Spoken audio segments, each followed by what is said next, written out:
ಗುರು ಸಾಕ್ಷಾತ್ ಪರಬ್ರಹ್ಮ ತಸ್ಮೈ ಶ್ರೀ ಗುರವೇ ನಮಃ. ಓಂ ನಮೋ ಬ್ರಹ್ಮಾದಿಭ್ಯೋ ಬ್ರಹ್ಮ ವಿದ್ಯಾ ಸಂಪ್ರದಾಯ ಕರ್ತೃಭ್ಯೋ ವಂಶ ಋಷಿಭ್ಯೋ ನಮೋ ಮಹಾಭ್ಯೋ ನಮೋ ಗುರುಭ್ಯಃ. ಓಂ ಶಾಂತಿ ಶಾಂತಿ ಶಾಂತಿ.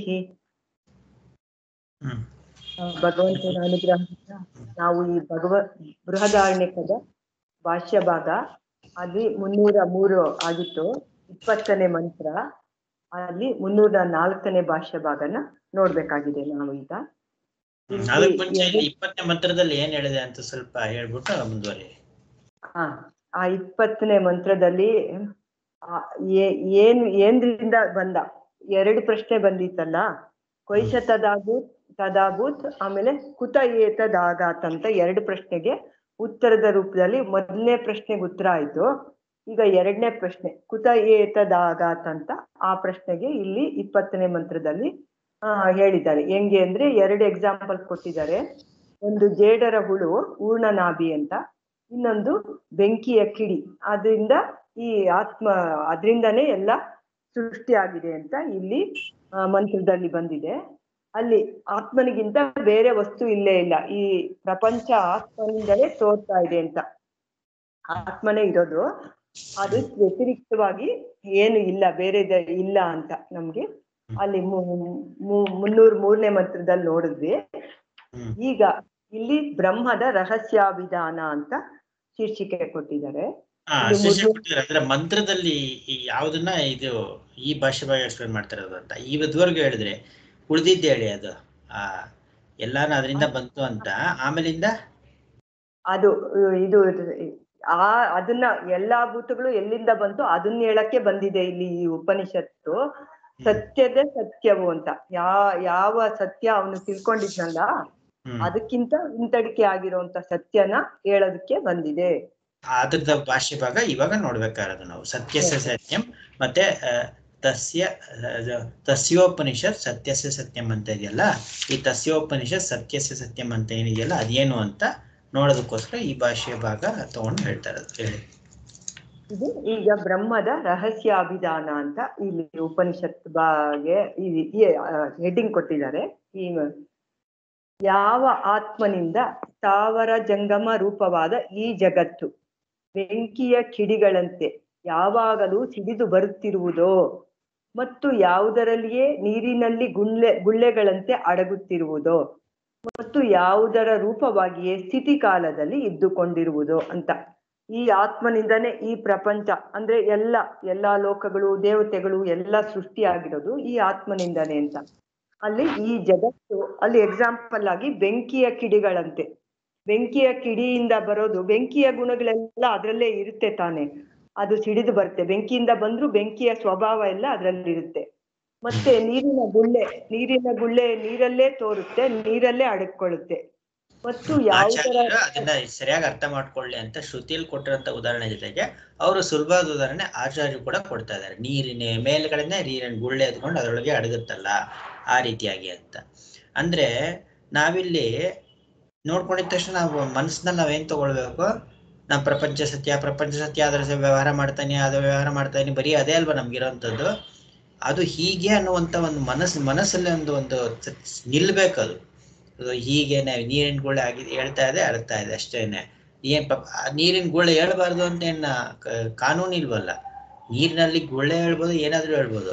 ಹಂಗಾಗಿ ಆ ಸ್ವರೂಪದಲ್ಲಿ ಪ್ರಪಂಚ ತೋರ್ಬೋದು, ಅಡಗ್ಬೋದು, ಏನಾದ್ರೂ ಆಗ್ಬೋದು. ಹೀಗಿದೆ ಅನ್ನುವಂಥದ್ದು ಇಲ್ಲಿರುವಂಥದ್ದು. ಮತ್ತು ಸ್ಥಿತಿ ಕಾಲದಲ್ಲೂ ಹಂಗೆ ಇದ್ಕೊಂಡಿರ್ತೈತೆ. ತೋರ್ತು ಅಡಗ್ತು, ಬೆಂಕಿ ಕಿಡಿಯಿಂದ ಬೀಚೆ ಬಂತು, ಎಲ್ಲಾನು ಅದೇ ತರನೇ ಇದೆ ಅಂತ. ಸ್ಥಿತಿ ಕಾಲದಲ್ಲಿ ಇದೇ ತರನೇ ಇದೆ ಅಂತ. ಈ ಆತ್ಮದ ಬ್ರಹ್ಮದ ಉಪನಿಷತ್ತಿದು ಅಂತ. ಯಾವ್ದು ಆತ್ಮ ಸ್ವರೂಪದಿಂದನೇ ಎಲ್ಲ ಪ್ರಪಂಚ ಎಲ್ಲ ತೋರ್ತಾ ಇದೆ. ಈ ಸ್ಥಿತಿ ಕಾಲದಲ್ಲಿ ಇದೆ, ಲಯವಾಗ ಅದರಲ್ಲೇ ಮುಳುಗುತ್ತೆ ಅಂತ. ಅದರ ಹತ್ತಿರಕ್ಕೆ ಒಯ್ಯುವುದು. ಉಪ ಅಂದ್ರೆ ಹತ್ತಿರಕ್ಕೆ ಅಂತ, ನಿಷತ್ ಅಂದ್ರೆ ಒಯ್ಯುತ್ತದೆ ಅಂತ. ಆ ಬ್ರಹ್ಮ ಸ್ವರೂಪನೇ ಹೇಳ್ತಾ ಇದೆ ಅಂತ ಎಂಬ ವ್ಯುತ್ಪತ್ತಿಯಿಂದ ಹೆಸರಿಸುವ ಶಬ್ದವನ್ನು ಉಪನಿಷತ್ ಎಂದು ಕರೆದಿದೆ. ಉಪನಿಷತ್ ಅಂದ್ರೆ ನಮ್ಮನ್ನ ಯಾವ್ದು ಸಮೀಪಕ್ಕೆ ತಗೊಂಡು ಹೋಗ್ತಾ ಇದೆಯೋ ಅದನ್ನ ಹೇಳಕ್ಕೆ ಬಂದಿದೆ ಇಲ್ಲಿ ಉಪನಿಷತ್ತು. ನಮ್ಮೆಲ್ಲರ ಸ್ವರೂಪಕ್ಕೆ ತೋರಿಸ್ತಾ ಇದೆ ಅಲ್ಲಿ ಉಪನಿಷತ್ತು ಅಂತ. ಈ ಉಪನಿಷತ್ ಎಂಬ ಶಬ್ದದಲ್ಲಿರುವ ಸಮೀಪಕ್ಕೆ ಒಯ್ಯುವಿಕೆ ಎಂಬ ವಿಶೇಷವನ್ನು ಶಾಸ್ತ್ರ ಪ್ರಾಮಾಣ್ಯದಿಂದ ನಿಶ್ಚಯಿಸಬೇಕಾಗಿದೆ. ಹಂಗೆ ನಾವೇ ಓದ್ಕೊಳ್ತೀವಿ ಅಂದ್ರೆ ಆಗೋದಿಲ್ಲ, ಈ ಶಾಸ್ತ್ರನೇ ತಿಳಿಸ್ಬೇಕು ಅದನ್ನ ನಮ್ಗೆ, ಅದರಿಂದನೇ ನಮ್ಗೆ ಗೊತ್ತಾಗೋದು, ಇಲ್ಲ ಅಂದ್ರೆ ಗೊತ್ತಾಗೋದಿಲ್ಲ. ಈ ಉಪನಿಷತ್ಗೆ ಅರ್ಥ ಏನು, ಅದು ಏನ್ ತಿಳಿಸ್ತಾ ಇದೆ ಅಂತ ಗೊತ್ತಾಗೋದಿಲ್ಲ. ಈ ಉಪನಿಷತ್ತು ಯಾವುದು ಎಂದರೆ ಶ್ರುತಿ ಹೇಳುತ್ತದೆ ಸತ್ಯದ ಸತ್ಯವು ಎಂಬಿದೆ ಉಪನಿಷತ್ತು. ಈ ಉಪನಿಷತ್ತು ಏನ್ ತಿಳಿಸ್ತಾ ಇದೆ ಅಂದ್ರೆ ನಾವ್ ಯಾವ್ದು ಸತ್ಯ ಅಂತ ತಿಳ್ಕೊಂಡಿದೀವಲ್ಲ ಅದ್ರ ಹಿಂತಡಿಕೆಯಾಗಿ ಸತ್ಯ ಇದೆಯಲ್ಲ ಅದನ್ನ ತಿಳ್ಸಕ್ಕೆ ಬಂದಿದೆ ಈ ಉಪನಿಷತ್ತು ಅಂತ, ಸತ್ಯದ ಸತ್ಯವು ಅಂತ. ಈ ಉಪನಿಷತ್ತು ಎಂಬುದಕ್ಕೆ ಎಲ್ಲೆಲ್ಲಿಯೂ ಅಲೌಕಿಕಾರ್ಥವಿರುವುದರಿಂದ, ಲೋಕದಲ್ಲಿ ಪ್ರಸಿದ್ಧವಲ್ಲದ ಅರ್ಥ ಅಲೌಕಿಕಾರ್ಥ ಅಂದ್ರೆ ಈ ಉಪನಿಷತ್ಗೆ ನಮ್ಗೆ ಗೊತ್ತಾಗೋದಿಲ್ಲ. ಲೋಕದಲ್ಲಿ ಬೇರೆ ತರ ಅಲ್ಲ ಇಲ್ಲಿ, ಅದು ಇದು ಈ ಉಪನಿಷತ್ತು ಬೇರೆ ತರ ಇದೆ. ಅದು ಇದು ಇದರ ಅರ್ಥ ಅಂದ್ರೆ ಏನರ್ಥ ಇದು ಅಲೌಕಿಕ ಅರ್ಥ ಅಂತಂದ್ರೆ ಏನರ್ಥ? ಅಂದ್ರೆ ಲೋಕದಲ್ಲಿ ಗೊತ್ತಿರುವಂತದ್ದಲ್ಲ ಅರ್ಥ ಅಲ್ಲ, ಇದು ಬೇರೆ ಅರ್ಥ ತಿಳಿಸ್ತಾ ಇದೆ ಅಂತ. ಹಾಗೆ ಹೇಗೆ ಅಂತಂದ್ರೆ ಇವಾಗ ಉಪನಿಷತ್ತುಗಳಲ್ಲೂ ಕೂಡ ಪದಗಳನ್ನ ಬಳಸಿನೇ ಬೋಧನೆ ಮಾಡೋದಲ್ವಾ. ಇವಾಗ ಭಗವದ್ಗೀತೆ ತಗೊಂಡ್ರು ಕೂಡ ಲೌಕಿಕವಾಗಿ ಏನ್ ಪದಗಳನ್ನ ಬಳಸ್ತಾರೆ ಅದನ್ನೇ ಪದಗಳು ಬಳಸೋದು. ಅಂದ್ರೆ ಲೋಕದಲ್ಲಿ ಪ್ರಸಿದ್ಧಿ ಇರೋಂಥ ಪದಗಳನ್ನ ಕೂಡ ಭಗವದ್ಗೀತೆಯಲ್ಲಿ ಉಪನಿಷತ್ತುಗಳಲ್ಲಿ ಸಾಕಷ್ಟದೇ ಬಳಸಿರೋಂಥದ್ದು. ಯಾಕಂದ್ರೆ ಲೋಕದಲ್ಲಿ ಪ್ರಸಿದ್ಧಿ ಇಲ್ಲದೆ ಇರೋಂಥ ಪದಗಳು ಏನಾದ್ರು ಬಳಸಿದ್ರೆ ಅರ್ಥ ಆಗೋದಿಲ್ಲ ಅದು. ಅದಕ್ಕೆ ಪಾರಿಭಾಷಿಕ ಶಬ್ದ ಅಂತ ಕರೀತಾರೆ. ಅದಕ್ಕೆ ಲೋಕದಲ್ಲಿರೋಂಥ ಪದಗಳನ್ನ ಬಳಸ್ತಾರೆ, ಆದ್ರೆ ಇಲ್ಲಿ ಏನು ಹೇಳಕ್ ಕೊಟ್ಟಿದ್ದಾರೆ ಅನ್ನುವಂಥದ್ದನ್ನು ತೋರಿಸೋದಕ್ಕೋಸ್ಕರ ಪಾರಿಭಾಷಿಕ ಶಬ್ದ ಅಂತ. ಆಯ್ತಾ? ಇವಾಗ ಅವ್ಯಕ್ತ ಅನ್ನೋದು ಕಾಣಿಸ್ತಾ ಇರೋದು ಅಂತ ಅಲೌಕಿಕ ಶಬ್ದನೇ. ವ್ಯಕ್ತ ಅನ್ನೋದು ಅವ್ಯಕ್ತ ಅನ್ನೋದು ಕಾಣಿಸ್ತಾ ಇರೋಂಥದ್ದು ಅಂತ. ಆಮೇಲೆ ಇವಾಗ ಸ್ಥಿತಿ ಭಂಗ ಮತ್ತೆ ಅದೆಲ್ಲವೂ ಕೂಡ ಲೌಕಿಕದಲ್ಲಿ ಅದೇ ಆಗ್ಲಿ. ಇವಾಗ ಪರಮಾತ್ಮನನ್ನು ಹೇಳ್ಬೇಕಾದ್ರೆ ಒಂದು ಸರ್ವಶಕ್ತ ಅನ್ಬೇಕಾದ್ರೆ ಅದು ಲೌಕಿಕ ಪದನೇ, ಎಲ್ಲವೂ ಲೌಕಿಕ ಪದನೇ. ಆದ್ರೆ ಎಲ್ಲಾ ಲೌಕಿಕ ಪದಗಳನ್ನೇ ಬಳಸಿದ್ರು ಕೂಡ ಕೆಲವೊಂದು ಪದಗಳು ಅಲೌಕಿಕವಾದಂಥ ಪದಗಳು ಕೂಡ ಬಳಸ್ತಾರೆ ಉಪನಿಷತ್ತುಗಳಲ್ಲಿ. ಉದಾಹರಣೆಗೆ ಇವಾಗ ಸನ್ಮಾತ್ರ ಲೋಕದಲ್ಲಿ ಹೇಳೋದು ಬಳಸ್ತಾರೆ. ಅದನ್ನ ಸನ್ಮಾತ್ರ ಅಂತಂದ್ರೆ ಏನ್ ಹೇಳಿ? ಅದೇ ಇರೋದು ಅಂತ. ಮಾತ್ರ ಅಂತ ಏನರ್ಥ? ಲೋಕದಲ್ಲಿ ಏನು ಪದ ಇಲ್ಲ ಅದಕ್ಕೆ. ಸನ್ಮಾತ್ರ ಅಥವಾ ಚಿನ್ಮಾತ್ರ ಅಂತ. ಚಿನ್ಮಾತ್ರ ಅಂದ್ರೆ ಚೈತನ್ಯ ಮಾತ್ರ ಅಂತ. ಲೋಕದಲ್ಲಿ ಆ ಪದ ಇಲ್ಲ. ಚಿದಾಭಾಸ ಪದ ಇಲ್ಲ ಅಲ್ವಾ? ಆ ತರದ ಕೆಲವು ಪದಗಳಿದೆ, ಅದು ಅಲೌಕಿಕ ಅರ್ಥ ಅಂತ. ಲೋಕದಲ್ಲಿ ಬಳಸ್ತಾ ಇರೋಂಥ ಪದಗಳ ಅರ್ಥ ಇಲ್ಲಿರೋದ್ರಿಂದ ಉಪನಿಷತ್ತು ಅನ್ನೋದು ಇದು ಅವನ ಉಪನಿಷತ್ತು, ಅವನ ಕರೆಗೆ ಕರ್ಕೊಂಡು ಹೋಗುವಂಥದ್ದು ಅಂತಾನು ಇದೆ ಇಲ್ಲಿ. ಸೊ ಹೀಗಿರ್ಬೇಕಾದ್ರೆ ಇದರ ನಿರ್ಣಯ ಅನ್ನುವಂಥದ್ದು ಕಷ್ಟ. ನಾವು ಈ ಒಂದು ಶಾಸ್ತ್ರದ ಒಂದು ವಿಮರ್ಶೆಯಿಂದನೇ ನಿರ್ಣಯ ಮಾಡಿ ಈ ಅರ್ಥವನ್ನ ನಿರ್ಣಯಿಸ್ಕೊಳ್ಬೇಕಾಗಿದೆ ಅಂತ ಹೇಳ್ತಿರೋದು. ಆಯ್ತಾ? ಮುಂದೆ ಇದರ ಅರ್ಥವನ್ನು ತಿಳಿಯುವುದು ಕಷ್ಟವಾದ್ದರಿಂದ ಶ್ರುತಿಯು ಪ್ರಾಣಗಳೇ ಸತ್ಯವಷ್ಟೇ, ಅವುಗಳಿಗೆ ಇವನು ಸತ್ಯವು ಎಂದು ಹೇಳಿಕೊಡುತ್ತಿದೆ. ಅದೇ ಅವನು ತಿಳ್ಕೊಂಡಿದ್ನಲ್ಲ ಗಾರ್ಗಿ, ಪ್ರಾಣನೇ ಮುಖ್ಯ ಪ್ರಾಣನೇ ಗಾರ್ಗ್ಯ ತಿಳ್ಕೊಂಡಿದ್ನಲ್ಲ ಪ್ರಾಣವೇ ಸತ್ಯ ಅಂತ. ಅದಕ್ಕೆ ಅವನ್ ತಿಳ್ಕೊಂಡಿದ್ನಲ್ಲ ಅದಕ್ಕಿಂತ ಇದು ಸತ್ಯ, ಆ ಸತ್ಯಕ್ಕೆ ಸತ್ಯ, ಇವನು ಸತ್ಯ ಅಂದ್ರೆ ಆತ್ಮಸ್ವರೂಪನೇ ಸತ್ಯ ಅಂತ ಎಂದು ಹೇಳಿಕೊಡ್ತಿದೆ. ಈ ವಾಕ್ಯವನ್ನು ವ್ಯಾಖ್ಯಾನ ಮಾಡುವುದಕ್ಕಾಗಿಯೇ ಮುಂದಿನ 2 ಬ್ರಾಹ್ಮಣಗಳು ವಿನಿಯುಕ್ತವಾಗುವವು. ಮುಂದೆ 2 ಬ್ರಾಹ್ಮಣ ಇದನ್ನ ಹೇಳೋದಕ್ಕೋಸ್ಕರ, ಈ ಸತ್ಯಕ್ಕೆ ಸತ್ಯ ಅಂತ ಅವನು ಪ್ರಾಣಗಳನ್ನೇ ಸತ್ಯ ಅಂತ ತಿಳ್ಕೊಂಡಿದ್ನಲ್ಲ ಅದ್ರ ಸತ್ಯ ಯಾವುದು ಅಂತ ತಿಳ್ಸಕ್ಕೋಸ್ಕರನೇ ಈ 2 ಬ್ರಾಹ್ಮಣನು ಬಂದಿದೆ ಅಂತ. ಮುಂದಿನ 2 ಬ್ರಾಹ್ಮಣನು ಬಂದಿದೆ ಅಂತ. ಮುಂದಿನ 2 ಬ್ರಾಹ್ಮಣ ಬಂದಿದೆ ಅಂತ ಸರಿ, ಆದ್ರೆ ಇಡೀ ಉಪನಿಷತ್ತು ಹೊರಟಿರುವಂತದ್ದು ಅದನ್ನ ತಿಳ್ಸ್ಕೊಡೋದಕ್ಕೋಸ್ಕರ ಅಂತ. ಯಾಕೆ ಅಂತಂದ್ರೆ ಇಲ್ಲಿ ಮುಂದಿನ ಬ್ರಾಹ್ಮಣಗಳು ಬೇರೆ ಬೇರೆ ಎಲ್ಲೆಲ್ಲಿ ಬರುತ್ತಲ್ಲ ಅಲ್ಲೆಲ್ಲವೂ ಕೂಡ ಬೇರೆ ಬೇರೆ ಗುರು ಶಿಷ್ಯರ ಸಂಬಂಧದ ರೂಪವಾಗಿ ಯಾಜ್ಞವಲ್ಕ್ಯ ಮೈತ್ರೇಯಿ, ಯಾಜ್ಞವಲ್ಕ್ಯ ಜನಕ ಮಹಾರಾಜ, ಯಾಜ್ಞವಲ್ಕ ಗಾರ್ಗಿ, ಮತ್ತೆ ಯಾವುದು ದದ್ಯಂಗ ಅಥರ್ವಣ ಮಹರ್ಷಿಗಳು, ಮತ್ತೆ ಅಶ್ವಿನಿ ದೇವತೆಗಳು, ಹಾಗೆ ಬೇಕಾದಷ್ಟು ಹೀಗೇನೆ ತಿಳ್ಕೊಳ್ತಾ ಹೋಗಿದೆ ಶ್ರುತಿನಲ್ಲಿ. ಹಾಗೆ ಮುಂದಕ್ಕೆಲ್ಲ ಬರುವಂಥದ್ದು ಅದು. ಆಯ್ತಾ? ನೆಕ್ಸ್ಟ್ ಯಾರು ದಿವ್ಯಾ ಹೇಳ್ತೀರಾ? ಹಾ ಸರ್. ಅವನ ಉಪನಿಷತ್ತು ಎಂಬುದರ ವಿಷಯಕ್ಕೆ ಚರ್ಚೆ. ಭವತು ತಾವತ್ ಉಪನಿಷದ್ ವ್ಯಾಖ್ಯಾನಾಯ ಉತ್ತರಂ ಬ್ರಾಹ್ಮಣದ್ವಯಂ. ಭವತು ತಾವತ್ ಅಂದ್ರೆ ಇರ್ಲಿ, ಅಂದ್ರೆ ಎರಡು ಬ್ರಾಹ್ಮಣದಲ್ಲೇ ಈ ಉಪನಿಷತ್ತು ಒಂದು ಉತ್ತರ ಅಂದ್ರೆ ತಸ್ಯ ಉಪನಿಷತ್ ಅನ್ನೋದಕ್ಕೆ ಉತ್ತರ ಎರಡು ಮುಂದಿನ ಬ್ರಾಹ್ಮಣಗಳಲ್ಲೇ ಅದನ್ನ ಚರ್ಚೆ ಮಾಡಿದ್ದಾರೆ ಅಂತ ಹೇಳಿದ್ರಲ್ಲ ಹಿಂದೆ ಆಚಾರ್ಯರು. ಅದಿರ್ಲಿ ಹಾಗಿದ್ರೆ ಆದ್ರೆ ಅನ್ಬಿಟ್ಟು ಕೇಳ್ತಾ ಇದ್ದಾರೆ. ತಸ್ಯ ಉಪನಿಷತ್ ಇತಿ ಉಕ್ತಂ, ಅವನ ಉಪನಿಷತ್ತು ಅಂತ ಹೇಳಿದೆ. ಎಲ್ಲಿ ಆ ಮಂತ್ರದಲ್ಲಿ ಹೇಳಿದೆ, 20ನೇ ಮಂತ್ರದಲ್ಲೇ. ತತ್ರ ನ ಜಾನೀಮಃ ಕಿಂ ಪ್ರಕೃತಸ್ಯ ಆತ್ಮನಃ ವಿಜ್ಞಾನಮಯಸ್ಯ ಪಾಣಿಪೇಷಣೋತ್ಥಿತಸ್ಯ ಸಂಸಾರಿಣಃ ಶಬ್ದಾದಿ ಭುಜಃ ಇಯಂ ಉಪನಿಷತ್. ಅಂದ್ರೆ ಇಲ್ಲಿ ತಸ್ಯ ಉಪನಿಷತ್ ಅಂತ ಹೇಳಿದ್ಯಲ್ಲ, ಅದನ್ನ ಹೇಳಿರೋದ್ರಿಂದನೇ ಈ ಉಪನಿಷತ್ತು ಈಗ ಹೇಳ್ತಿರೋ ಒಬ್ಬ ಆತ್ಮನಃ ಅಂದ್ರೆ ಇವ್ರು ಹೇಳ್ತಿರೋದು ವಿಜ್ಞಾನಮಯ ಆತ್ಮ, ವಿಜ್ಞಾನಮಯಸ್ಯ ಅಂದ್ರೆ ವಿಜ್ಞಾನಮಯನ, ಪಾಣಿಪೇಷ ಅಂದ್ರೆ ಕೈಯಿಂದ, ಪೇಷಣೋತ್ಥಿತಸ್ಯ ಪೇಷಣ ಉತ್ಥಿತಸ್ಯ ಅಂದ್ರೆ ಕೈಯಿಂದ ಅಲ್ಲಾಡ್ಸಿ ಎಪ್ಸಿದ್ರಲ್ಲ ಅವನ ಆ ಸಂಸಾರಿಯ ಬಗ್ಗೆ, ಆ ಸಂಸಾರಿಯ ಬಗ್ಗೆ, ಸಂಸಾರಿಣಃ ಶಬ್ದಾದಿ ಭುಜಃ ಇಯಂ ಅಂದ್ರೆ ಈ ಶಬ್ದಾದಿಗಳನ್ನ ಭೋಗಿಸ್ತಾ ಇರೋನು ಇವನು, ಅವನ ಉಪನಿಷತ್ತು ಅಂತ ಹಂಗೆ ಅರ್ಥ ಆಗುತ್ತಲ್ವಾ. ಅಹೋ ಅಸ್ವೀತಿ ಅಸಂಸಾರಿಣಃ ಕಸ್ಯಚಿತ್, ಅವನಲ್ದೆ ಅಸಂಸಾರಿಯಾದ ಇನ್ನೊಬ್ಬ ಯಾರೋ ಇದಾನ ಹಂಗಾದ್ರೆ ಅದ್ ನಮಗ್ ಗೊತ್ತಿಲ್ವಲ್ಲ ಅಂತ ಕೇಳ್ತಿದಾರೆ. ಅಂದ್ರೆ ನಮಗ್ ಗೊತ್ತು ಯಾರ ಬಗ್ಗೆ ಹೇಳ್ತಿದಾರೆ. ಈಗ ಹೆಪ್ಸಿದ್ರಲ್ಲ ಅಂದ್ರೆ ಅವರು ಅವನ ಆ ವ್ಯಕ್ತಿ ಬಗ್ಗೆ ಅಂದ್ರೆ ವಿಜ್ಞಾನಮಯನ್ ಬಗ್ಗೆ ಅನ್ಕೊಂಡು ಹೇಳ್ತಾ ಇದ್ದಾರೆ, ಸಂಶಯ ತೆಗ್ದಿರೋದವ್ರು. ಅಂದ್ರೆ ಇದು ಏನ್ ಗೊತ್ತಾಯ್ತು ಇವಾಗ, ಏನ್ ಪೋಷಕ ಏನು ಇವನಿಗೆ ಈ ಸಂಶಯ ಪಟ್ಟಕ್ಕೆ ಏನ್ ಅವಕಾಶ ಸಿಕ್ತು ಶ್ರುತಿನಲ್ಲಿ ಇದುವರೆಗೂ ನೋಡ್ಕೊಂಡ್ ಬಂದಿದ್ರೊಳಗೆ? ಅಲ್ಲೆಲ್ಲೂ ಎಲ್ಲಾ ಪದಗಳು ಯಾವ ಪದ ಬಳಸಿ ಬಂದಿದೆ ಅಲ್ಲೆಲ್ಲಾನು ಕೂಡ ಹಿಂದೆ ಹೇಳಿದ್ದೆ ವಿಜ್ಞಾನಮಯ ಅಂತ. ಎಲ್ಲ ವಿಜ್ಞಾನಮಯ ಅಂತಾನೆ ಹೇಳ್ಕೊಂಡ್ ಬಂದಿರ್ತಾನೆ ಅಲ್ಲೆಲ್ಲಾನು ಕೂಡ. ಹಾಗಾಗಿ ಇದು ವಿಜ್ಞಾನಮಯ ಉಪನಿಷತ್ತು ಅಂತ ಬರುತ್ತಲ್ವಾ ಅಂತ. ಇಲ್ಲಿ ನಾವೇನ್ ತಿಳ್ಕೊಬೇಕಾರದು ಅಂತಂದ್ರೆ, ಏನೋ ಇಟ್ಕೊಂಡು ಚರ್ಚೆ ಮಾಡ್ತಾ ಇಲ್ಲ ಆಚಾರ್ಯರು ಅಂತ, ನಮಗ್ ಬೇಕಾಗಿರೋದೇ ಇಟ್ಕೊಂಡು ಚರ್ಚೆ ಮಾಡ್ತಾ ಇದ್ದಾರೆ. ಯಾಕೆ ಅಂತಂದ್ರೆ ಒಂದು ಮೀಮಾಂಸಾ ನ್ಯಾಯ ಅಂತ ಇದೆ.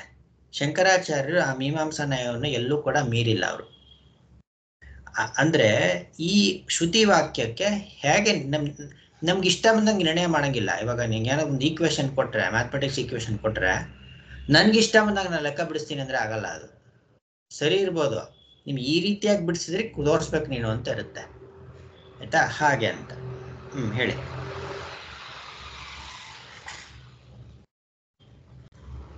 ಮುಂದುವರ್ಸಿ. ಕಿಂಚತಃ ಓಕೆ, ನಮಗ್ ಗೊತ್ತಾಗೋದಿಲ್ವಾ ಅಂತ ಹೇಳಿ. ಯದಿ ಸಂಸಾರಿಣಃ ತದಾ ಸಂಸಾರಿ ಏವ ವಿಜ್ಞೇಯಃ ತದ್ ವಿಜ್ಞಾನಾತ್ ಏವ ಸರ್ವಪ್ರಾಪ್ತಿ. ಅಂದ್ರೆ ಇದರಿಂದ ಏನ್ ಪ್ರಯೋಜನ ಅಂತ, ಕಿಂಚಾತಃ ಅಂದ್ರೆ ಇದರಿಂದ ಏನ್ ಪ್ರಯೋಜನ ಅಂದ್ರೆ, ಯದಿ ಸಂಸಾರಿಣಃ ಅವನ್ ಸಂಸಾರಿ ಬಗ್ಗೆನೆ ಹೇಳಿದ್ರೆ, ಸಂಸಾರಿಯೇನ ವಿಜ್ಞೇಯ, ಆ ಸಂಸಾರಿಯನ್ನ ಅದೇ ತಿಳ್ಕೊಬೇಕಾಗುತ್ತೆ. ವಿಜ್ಞೇಯ ಅಂದ್ರೆ ತಿಳ್ಕೊಳ್ಳೋದು, ಅದನ್ನ ತಿಳ್ಕೊಬೇಕಾಗತ್ತ. ಅದಾದ್ಮೇಲೆ ತದ್ ವಿಜ್ಞಾನತ್ ಏವ ಸರ್ವಪ್ರಾಪ್ತಿ, ಅದರ ಜ್ಞಾನದಿಂದಲೇ ಎಲ್ಲವೂ ಪ್ರಾಪ್ತಿ ಆಗತ್ತ. ಸಹ ಏವ ಬ್ರಹ್ಮ ಶಬ್ದವಾಚ್ಯ ತದ್ವೇದ್ಯೈವ ಬ್ರಹ್ಮ ವಿದ್ಯಾ ಇತಿ. ಅವನನ್ನ ತಿಳ್ಕೊಂಡ್ರೆ ಬ್ರಹ್ಮ ಶಬ್ದವಾಚ್ಯ ಹಂಗಾರ ಅವನಿಗೆ ಹೇಳಿದ್ಯಾ, ಅದನ್ನ ತಿಳ್ಕೊಂಡ್ರೆ ಅದೇ ಬ್ರಹ್ಮ ವಿದ್ಯೆನ. ಅತ ಅಸಂಸಾರಿಣಃ ತದಾ ತದ್ವಿಷಯ ವಿದ್ಯಾ ಬ್ರಹ್ಮ ವಿದ್ಯಾ ತಸ್ಮಾತ್ ಚ ಬ್ರಹ್ಮ ವಿಜ್ಞಾನಾತ್ ಸರ್ವಭಾವಾಪತ್ತಿ.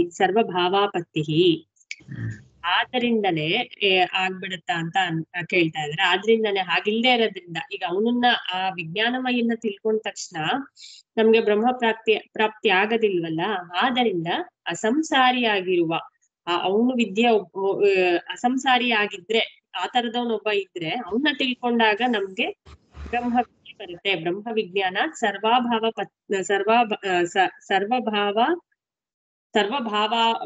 ಸರ್ವಭಾವಾಪತ್ತಿ ಅಂದ್ರೆ ಎಲ್ಲವೂ ನಾನೇ ಅನ್ನೋ ಒಂದು ಸರ್ವಭಾವ ಅವಾಗ್ ಬರುತ್ತೆ.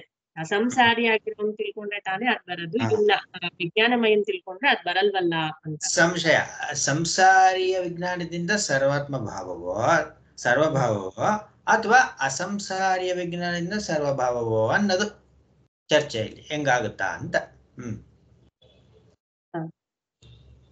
ಸರ್ವಮೇತತ್ ಶಾಸ್ತ್ರ ಪ್ರಾಮಾಣ್ಯಾತ್ ಭವಿಷ್ಯತಿ. ಇಲ್ಲಿ ಎಲ್ಲಾನು ಏನೇ ಹೇಳಿದ್ರು ಶಾಸ್ತ್ರ ಪ್ರಾಮಾಣ್ಯದಿಂದನೇ ಆಗದು ಅದು. ಕಿಂತು ಅಸ್ಮಿನ್ ಪಕ್ಷೆ ಆತ್ಮೇತ್ಯೇವ ಉಪಾಸೀತ ಅಂದ್ರೆ ಮೊದಲನೇ ಅಧ್ಯಾಯದಲ್ಲೇ ಬಂದಿತ್ತಲ್ಲ, 4ನೇ ಬ್ರಾಹ್ಮಣದಲ್ಲೇ ಆತ್ಮನನ್ನೇ ಕುರಿತು ಉಪಾಸನೆ ಮಾಡ್ಬೇಕು ಹಂಗಂದ್ರೆ ಆತ್ಮನನ್ನೇ ಪಕ್ಷ ಅಂತ. ಇಲ್ಲಿ ಅಸ್ಮಿನ್ ಪಕ್ಷ ಅಂತ ಎರಡು ಪಕ್ಷ ಹೇಳ್ದ. ಒಂದ ವಿಜ್ಞಾನವೇಂದು ಅಂತ, ಇನ್ನೊಂದು ಎರಡನೇದು ಅಸಂಸಾರಿದು ಅಂತ. ಯಸ್ಮಿನ್ ಅಂದ್ರೆ ಎರಡನೇ ಒಂದು ಅಂತ ಇಲ್ಲಿ ಹಾಗೆ. ಎರಡನೇ ಒಂದು ಪಕ್ಷ ಅಂದ್ರೆ ಇದು ಆತ್ಮಜ್ಞಾನದ ಆತ್ಮನಿಂದ ಉಪಾಸನೆ ಮಾಡಿ ಆತ್ಮೈತಿ ಉಪಾಸನೆ ಅಂತ ಇದೆಯಲ್ಲ ಅದ್ರದ್ದು. ಆತ್ಮನಾಂ ಏವ ವೇದಹಂ ಬ್ರಹ್ಮಾಸ್ಮಿ ಇತಿ ಪರೈಕತ್ವ ಪ್ರತಿಪಾದಿಕಾಃ ಶ್ರುತಯಃ ಉಪ್ಯೇಯನ್. ಸೊ ಈಗ ಎರಡನೇ ಪಕ್ಷದವ್ರದ್ದು ನಾವು ತಗೊಂಡ್ರೆ ಅಂದ್ರೆ ಅಸಂಸಾರಿ ಅಂತ ಒಬ್ಬ ಇದ್ದಾನೆ, ಅವನ್ನ ತಿಳ್ಕೋಬೇಕು ಅನ್ನೋದೇ ತಗೊಂಡ್ರೆ ಆವಾಗ ಆತ್ಮನನ್ನೇ ಉಪಾಸನೆ ಮಾಡಬೇಕು, ತನ್ನನ್ನೇ ಬ್ರಹ್ಮ ಅಂತ ತಿಳ್ಕೋಬೇಕು ಆಮೇಲೆ ಪರಬ್ರಹ್ಮ ಐಕ್ಯತ್ಯವನ್ನು ಹೇಳುವ ಶ್ರುತಿಗಳಿಗೆ ವಿರೋಧವಾಗುವುದು.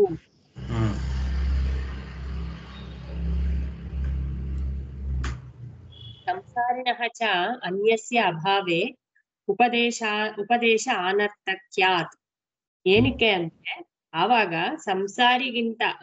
ಸಂಸಾರಿ ಆದವನು ಬ್ರಹ್ಮಗಿಂತ ಬೇರೆ ಇದ್ದಾನೆ ಅಂತ ಆಗೋಗುತ್ತೆ. ಎರಡನೇ ಪಕ್ಷದವ್ರು ಹೇಳ್ತಿರೋ ಮಾತು ಸಂಸಾರಿಗಿಂತ ತುಂಬಾ ಬೇರೆ ಅನ್ನೋದಾದ್ರೆ ಅದು ಸರಿ ಹೋಗಲ್ಲ. ಆದ್ರೆ ಸಂಸಾರಿ ಆದವನು ಬ್ರಹ್ಮಗಿಂತ ಬೇರೆಯಾಗಿ ಇಲ್ಲವಲ್ಲ, ಅದಕ್ಕೆ ಉಪದೇಶನೇ ವ್ಯರ್ಥ ಆಗೋಗ್ಬಿಡುತ್ತೆ ಅನರ್ಥಕ್ಯ ಅಂದ್ರೆ. ಶ್ರುತಿಯೇ ಬಂದಿರಂತದ್ದು. ಇವಾಗ ಶ್ರುತಿ ತರನೇ ಪ್ರಮಾಣ ನಿಮ್ಗೆ, ನಮಗೂ ಸಂಶಯ ಕೇಳ್ತಾ ಇರೋಂಗೂ ಶ್ರುತಿ ಪ್ರಮಾಣ, ಸಿದ್ಧಾಂತಿ ಆಚಾರ್ಯರಿಗೂ ಇದೇ ಪ್ರಮಾಣ, ಶ್ರುತಿಯ ಪ್ರಮಾಣ. ಈಗ ನೀವು ಶ್ರುತಿನ ಅಪ್ರಮಾಣ ಅಂತ ಹೇಳ್ಬೇಕಾಗತ್ತೆ. ಯಾಕೆ ಅಂತಂದ್ರೆ ಸಂಸಾರಿ ಅವನವನೇ ಇಲ್ಲ ಅಂತಂದ್ಮೇಲೆ ಅಸಂಸಾರಿ ಮಾತ್ರ ಇರೋನು ಅಂತ ಅಂದ್ರೆ ಉಪದೇಶ ಯಾರಿಗಪ್ಪ? ಶ್ರುತಿ ವಾಕ್ಯ ವ್ಯರ್ಥ ಆಯ್ತು. ಇವಾಗ ಜೀವರುಗಳಿದ್ರೆ ಅಂತ ಅನ್ಕೊಂಡ್ರೆ ಅದು ಸತ್ಯ ಆಗುತ್ತೆ ಅಲ್ವಾ? ಹಾಗೆ ಅಂತ ಜೀವರುಗಳ ತಿಳ್ಕೊಂಡ್ರೆ ಅಸಂಸಾರಿ ಸರ್ವಭಾವ ಬರುತ್ತಾ ಅನ್ನೋ ಪ್ರಶ್ನೆ ಬರುತ್ತೆ ಇವಾಗ. ಮುಂದೆ ಹೇಳಿ. ಯತಃ ಏವಂ ಪಂಡಿತಾನಾಮಪಿ ಏತತ್ ಮಹಾಮೋಹಸ್ಥಾನಂ. ಆದ್ರಿಂದನೇ ಈ ಸ್ಥಾನ ಈಗ ಏನು ಹೇಳಿದ್ಯೋ ಅದು ಪಂಡಿತರಿಗೂ ಕೂಡ ಮಹಾಮೋಹ ಅಂದ್ರೆ ಅವ್ರಿಗೂ ಕೂಡ ಒಂದು ಕನ್ಫ್ಯೂಸ್ ಆಗೋದು ಅಂತಾರಲ್ಲ, ಭ್ರಾಂತಿಯನ್ನು ಉಂಟು ಮಾಡ್ಬಿಡುತ್ತೆ, ಭ್ರಮೆ ಹೋಗ್ಬಿಡ್ತಾರೆ ಪಂಡಿತರು ಕೂಡ. ಅನುಕ್ತ ಪ್ರತಿವಚನ ಪ್ರಶ್ನ ವಿಷಯಂ. ಉತ್ತರವನ್ನು ಯಾರು ಅನುಕ್ತ ಪ್ರತಿವಚನ ಪ್ರಶ್ನೆ ಅಂದ್ರೆ ಉತ್ತರನ ಹೇಳದಿರುವ ಪ್ರಶ್ನೆಯ ವಿಷಯ ಆಗ್ಬಿಡತ್ತದು. ಅತಃ ಯಥಾಶಕ್ತಿ ಬ್ರಹ್ಮವಿದ್ಯಾ ಪ್ರತಿಪಾದಕ ವಾಕ್ಯೇಶು ಬ್ರಹ್ಮ ವಿಜಿಜ್ಞಾಸೂನಾಂ ಬುದ್ಧಿ ವ್ಯುತ್ಪಾದನಾಯ ವಿಚಾರಯಿಷ್ಯಾಮಃ. ಆದ್ರಿಂದಾನೆ ಈಗ ಯಥಾಶಕ್ತಿ ಅಂದ್ರೆ ಶಕ್ತಿಯನ್ನು ಮೀರದೆ ಶಕ್ತಿ ಮನತಿಕ್ರಮ್ಯ ಅಂತಾರಲ್ಲ, ಹಂಗ ಯಥಾಶಕ್ತಿ ಆ ಬ್ರಹ್ಮವಿದ್ಯೆಯನ್ನು ಹೇಳ್ತಾ ಇರೋ ವಾಕ್ಯಗಳು ಏನೇನಿದ್ಯೋ ಬ್ರಹ್ಮವಿದ್ಯಾ ಪ್ರತಿಪಾದಕ ವಾಕ್ಯೇಶು, ಆ ವಾಕ್ಯಗಳಲ್ಲಿ ಇರುವ ಅರ್ಥವನ್ನ ಬ್ರಹ್ಮ ವಿಜಿಜ್ಞಾಸುನ ಅಂದ್ರೆ ಬ್ರಹ್ಮನನ್ನೇ ತಿಳ್ಕೋಬೇಕು ಅಂತ ಇಷ್ಟಪಡ್ತಾ ಇರೋದು. ಜಿಜ್ಞಾಸು ಅಂದ್ರೆ ಇಷ್ಟಪಡ್ತಾ ಇರೋರು. ಬುದ್ಧಿ ವ್ಯುತ್ಪಾದನಾಯ ಬುದ್ಧಿಯಿಂದ ಅಂದ್ರೆ ಬುದ್ಧಿ ವ್ಯುತ್ಪತ್ತಿಯನ್ನು ಮಾಡಿಕೊಂಡು ವಿಚಾರ ಮಾಡಬೇಕು ಅಂತ, ಅಂದ್ರೆ ಯೋಚನೆ ಮಾಡಿ ಮಾಡ್ಬೇಕು.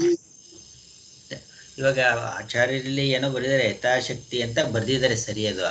ಆದ್ರೆ ನಾವು ಅದನ್ನ ಹಂಗಾರೆ ಆಚಾರ್ಯಗೆ ಎಷ್ಟು ಶಕ್ತಿ ಇದೆಯೋ ಅಷ್ಟು ತಿಳ್ಕೊಂಡು ಹೇಳಿದ್ದಾರೆ ಅಂತ ಆ ರೀತಿ ಅರ್ಥ ಮಾಡ್ಕೊಳ್ಬಾರ್ದು. ಯಾಕೆಂದ್ರೆ ಅವರು ಆಚಾರ್ಯರು ಸ್ವಯಂ ಬ್ರಹ್ಮ ಸ್ವರೂಪರು ಆಚಾರ್ಯರು ಅವರು. ಹಾಗಾಗಿ ಯಥಾಶಕ್ತಿ ಅಂತ ಅವ್ರು ಬರ್ದಿದ್ರೆ ಅವರು ಸರಿಯಾಗಿ ನಿರ್ಣಯ ಮಾಡಿ ಇದನ್ನ ಅರ್ಥ ತಿಳಿಸ್ಕೊಳಕ್ ಹೊರಟಿದ್ದಾರೆ ಅನ್ನೋದನ್ನ ನಾವು ಗಮನಿಸ್ಕೊಂಡು ಹೇಳಬೇಕು. ಇವಾಗ ಪಂಡಿತರಿಗೆ ಭ್ರಾಂತಿ ಆಗುವಂತ ಸ್ಥಾನ ಅಂತ ಯಾಕೆ ಹೇಳಿದ್ದಾರೆ ಅಂತಂದ್ರೆ, ಈ ಒಂದು ಶ್ರುತಿಯ ವಾಕ್ಯವನ್ನ ನಿರ್ಣಯ ಮಾಡೋದಕ್ಕೆ ಪಂಡಿತರಿಗೆ ಒಂದು ಭ್ರಾಂತಿ ಆಗಿರುತ್ತೆ ಅಂತ. ಆ ಕಾರಣಕ್ಕಾಗಿ ಅಂದ್ರೆ ಭ್ರಾಂತಿ ಅಂದ್ರೆ ಏನು, ಒಂದೇನು ಅಂತಂದ್ರೆ ಒಂದು ಗೂಢಾರ್ಥ ಇದೆ ಇಲ್ಲಿ. ಭ್ರಾಂತಿ ಅಂತಂದ್ರೆ ಅವ್ರೇನ್ ಮಾಡ್ತಾರೆ, ಅದೇ ಸಿದ್ಧಾಂತ ಅನ್ಕೊಂಡು ಹೊರಡ್ತಾರೆ ಅಷ್ಟೇ. ಅವರು ಅವ್ರಿಗೆ ನಿಜವಾಗ್ಲೂ ಭ್ರಾಂತಿ ನಾನು ಸರಿಯಾಗಿ ಗೊತ್ತಾಗ್ತಿಲ್ಲ ಅಂತಂದ್ರೆ ಅವ್ರ ಆ ಸ್ಟೇಟ್ಮೆಂಟ್ ಕೊಡಲ್ಲ. ಅವರು ನನ್ಗೆ ಗೊತ್ತಾಗ್ತಾ ಇಲ್ಲ, ಬೇರೆಯವರು ಬಲ್ಲವ್ರು ತಿಳ್ಕೊಳ್ಬೇಕು ಅಂತ ಅಂದ್ಬಿಟ್ಟು. ಇವಾಗ DVG ಬರೀದಾರಲ್ಲ, ಧ್ಯಾನ ಇವಾಗ ನಾನು ಮಾಡಿ ಅನುಭವ ಇಲ್ಲ, ಮಾಡಿರೋಂತ ತಿಳ್ಕೊಳ್ಳಿ ಅಂತ. ಆತರ ಯಾರು ಬರೆಯಲ್ಲ. ಅಂದ್ರೆ ತಪ್ಪಾಗಿರೋಂಥದನ್ನೇ ಸಿದ್ಧಾಂತ ಅಂತ ಮಾಡ್ಬಿಟ್ಟಿರ್ತಾರೆ. ಅದಕ್ಕೆ ಆಚಾರ್ಯ ಗೀತಾ ಭಾಷ್ಯ ಬರಿಬೇಕಾದ್ರೆ ಕೂಡ ಅದನ್ನೇ ಬರೆದಿದ್ರು. ಬೇರೆಯವರು ಪದ ವಾಕ್ಯ ಏನೇನೋ ಅರ್ಥ ಮಾಡಿದ್ರು ಕೂಡ ವಿರುದ್ಧಾರ್ಥವೇ ಇರೋದ್ರಿಂದ ನಾವು ಸಂಕ್ಷಿಪ್ತವಾಗಿ ಈ ಒಂದು ಭಾಷ್ಯವನ್ನು ಬರಿತಾ ಇದೀವಿ ಅಂತ, ಆಯ್ತಾ. ಆಮೇಲೆ ಈ ಏನು ಅರ್ಥ ನಿರ್ಣಯ ಮಾಡಿ ತೋರಿಸ್ತಾರಲ್ಲ, ಆಗ ಆಚಾರ್ಯರು ಬೇರೆ ಬೇರೆ ಪಕ್ಷಗಳನ್ನೆಲ್ಲ ತಗೊಂಡು ಹೇಳ್ತಾರಲ್ಲ, ಅದು ಚೆನ್ನಾಗಿ ನಾವು ಅರ್ಥ ಮಾಡ್ಕೊಂಡ್ರೆ ಎಷ್ಟೋ ಪ್ರಶ್ನೆಗಳು ನಮ್ಗೆ ಉತ್ತರ ಸಿಕ್ಬಿಡುತ್ತೆ. ಈ ಬೇರೆಯವರು ಹೇಳಿದ್ರು ತಪ್ಪು, ನಮ್ಗೆ ತಪ್ಪು ಕಂಡಿಡಿಯೋದು ಅಂತ ಅಲ್ಲ, ಆ ಪಕ್ಷ ಹೋಗದೆ ಇರೋದಕ್ಕೆ ಅನುಕೂಲ ಆಗುತ್ತೆ. ಮತ್ತೆ ಯಾವ ಸಂಶಯನೂ ಉಳಿಸಿಲ್ಲ ಆಚಾರ್ಯರು. ಮುಂದಕ್ಕೆ ಬರ್ಬೇಕಾದಂತ ಏನೇನೆಲ್ಲ ಪ್ರಶ್ನೆಗಳು ಬರ್ತಲ್ಲ ಅದಕ್ಕೆಲ್ಲ ಆಚಾರ್ಯ ಸರಿಯಾಗಿ ಉತ್ತರ ಕೊಟ್ಟಿರ್ತಾರೆ. ಹಾಗಾಗಿ ಈ ಬೃಹದಾರಣ್ಯಕದಂತಹ ಒಂದು ಶ್ರುತಿಯನ್ನ ಪೂರ್ತಿ ಬಿಡದೆ ಸ್ವಲ್ಪ ಚೆನ್ನಾಗಿ ನೋಡ್ಕೊಂಡ್ರೆ ನಮ್ಗೆ ಅದಕ್ಕೆ ಉತ್ತರ ಸಿಗುತ್ತೆ. ಅಂದ್ರೆ ಬೇರೆ ಬೇರೆ ಅವರು ನಮ್ಮ ಆಚಾರ್ಯರ ಎರಡು ತರ, ಒಂದು ಆಚಾರ್ಯ ಅಲ್ಲದವರು ಹೆಂಗ ಅರ್ಥ ಮಾಡ್ತಾರೆ ಅಂತ, ಶಂಕರಾಚಾರ್ಯರ ಫಾಲೋವರ್ಸ್ ಅಲ್ಲದವರು ಹೆಂಗ ಅರ್ಥ ಮಾಡ್ತಾರೆ ಅಂತ, ಅದ್ ಹೆಂಗ್ ತಪ್ಪಾಗುತ್ತೆ ಅಂತ. ಮತ್ತೆ ಶಂಕರಾಚಾರ್ಯದೇ ಹೇಳ್ತೀವಿ ಅಂತ ಹೇಳ್ಬಿಟ್ಟು ಬೇರೆ ಬೇರೆ ಆನಂದಗಿರಿಗಳ ಟೀಕೆ ಅಂತೆ, ಮತ್ತೆ ಇನ್ನೊಂದು ವ್ಯಾಖ್ಯಾನಕಾರಗಳದಂತೆ, ಅದನ್ನ ಇಟ್ಕೊಂಡು ನಾವು ದೊಡ್ಡ ದೊಡ್ಡ ಸ್ಥಾನದಲ್ಲಿ ನಿಂತ್ಕೊಂಡಿದ್ರು, ಅವರು ದೊಡ್ಡ ಸ್ಥಾನದಲ್ಲಿ ನಿಂತ್ಕೊಂಡಿದ್ದಾರೆ ಅಂತ ಅವರ ಒಂದು ಬೋಧನೆ ತಪ್ಪೆಲ್ಲಾಗುತ್ತೆ ತಿಳ್ಕೊಂಡು ಹುಷಾರಾಗೋದಕ್ಕೆ ಒಂದು ಅನುಕೂಲ ಆಗುತ್ತೆ. ಒಂದನೇದು. ಎರಡನೇದು, ನಮಗೆ ಬೇಕಾದಷ್ಟು ಬರುತ್ತೆ ಈ ಥರದ ಪ್ರಶ್ನೆಗಳು. ಪ್ರಪಂಚ ಇಷ್ಟು ಸರಿಯಾಗಿ ತೋರ್ತಾ ಇರ್ಬೇಕಾದ್ರೆ ನಮ್ಗೆ ಏನೇ ಮಾಡ್ಲಿ, ನಿಮ್ಗೆ ಅವಸ್ಥೆ ಹತ್ರ ವಿಷಯ ಹೇಳಿ, ಈ ರೀತಿಯಾಗಿ ಉದಾಹರಣೆ ಕೊಟ್ಟು ಹೇಳಿ, ಎಷ್ಟು ವ್ಯವಸ್ಥಿತವಾಗಿದೆಯಲ್ರಿ ಪ್ರಪಂಚ ಅನ್ನುವಂಥದ್ದು. ಎಷ್ಟು ಚೆನ್ನಾಗಿ ಮಾಡ್ಕೊಳ್ತಾ ಇದ್ದೀನಲ್ಲಪ್ಪ ನಾನು, ಹೆಂಗ್ ಸಾಧ್ಯ ಇದು? ನಮ್ ಗೋಳ್ ನನಗೆ ಗೊತ್ತು, ಅಸಂಸಾರಿ ಅಂತ ಹೇಳ್ಬಿಟ್ರೆ ಸಂಸಾರಿ ಆಗ್ಬಿಡ್ತೀನಾ ಅನ್ನುವಂಥ ಬೇಕಾದಷ್ಟು ಭ್ರಾಂತಿಗಳು ನಮ್ಮಲ್ಲೇ ಬಂದಿರುತ್ತೆ.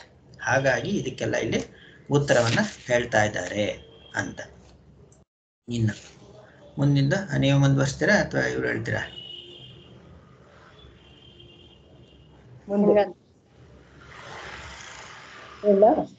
ಹೇಳಿ.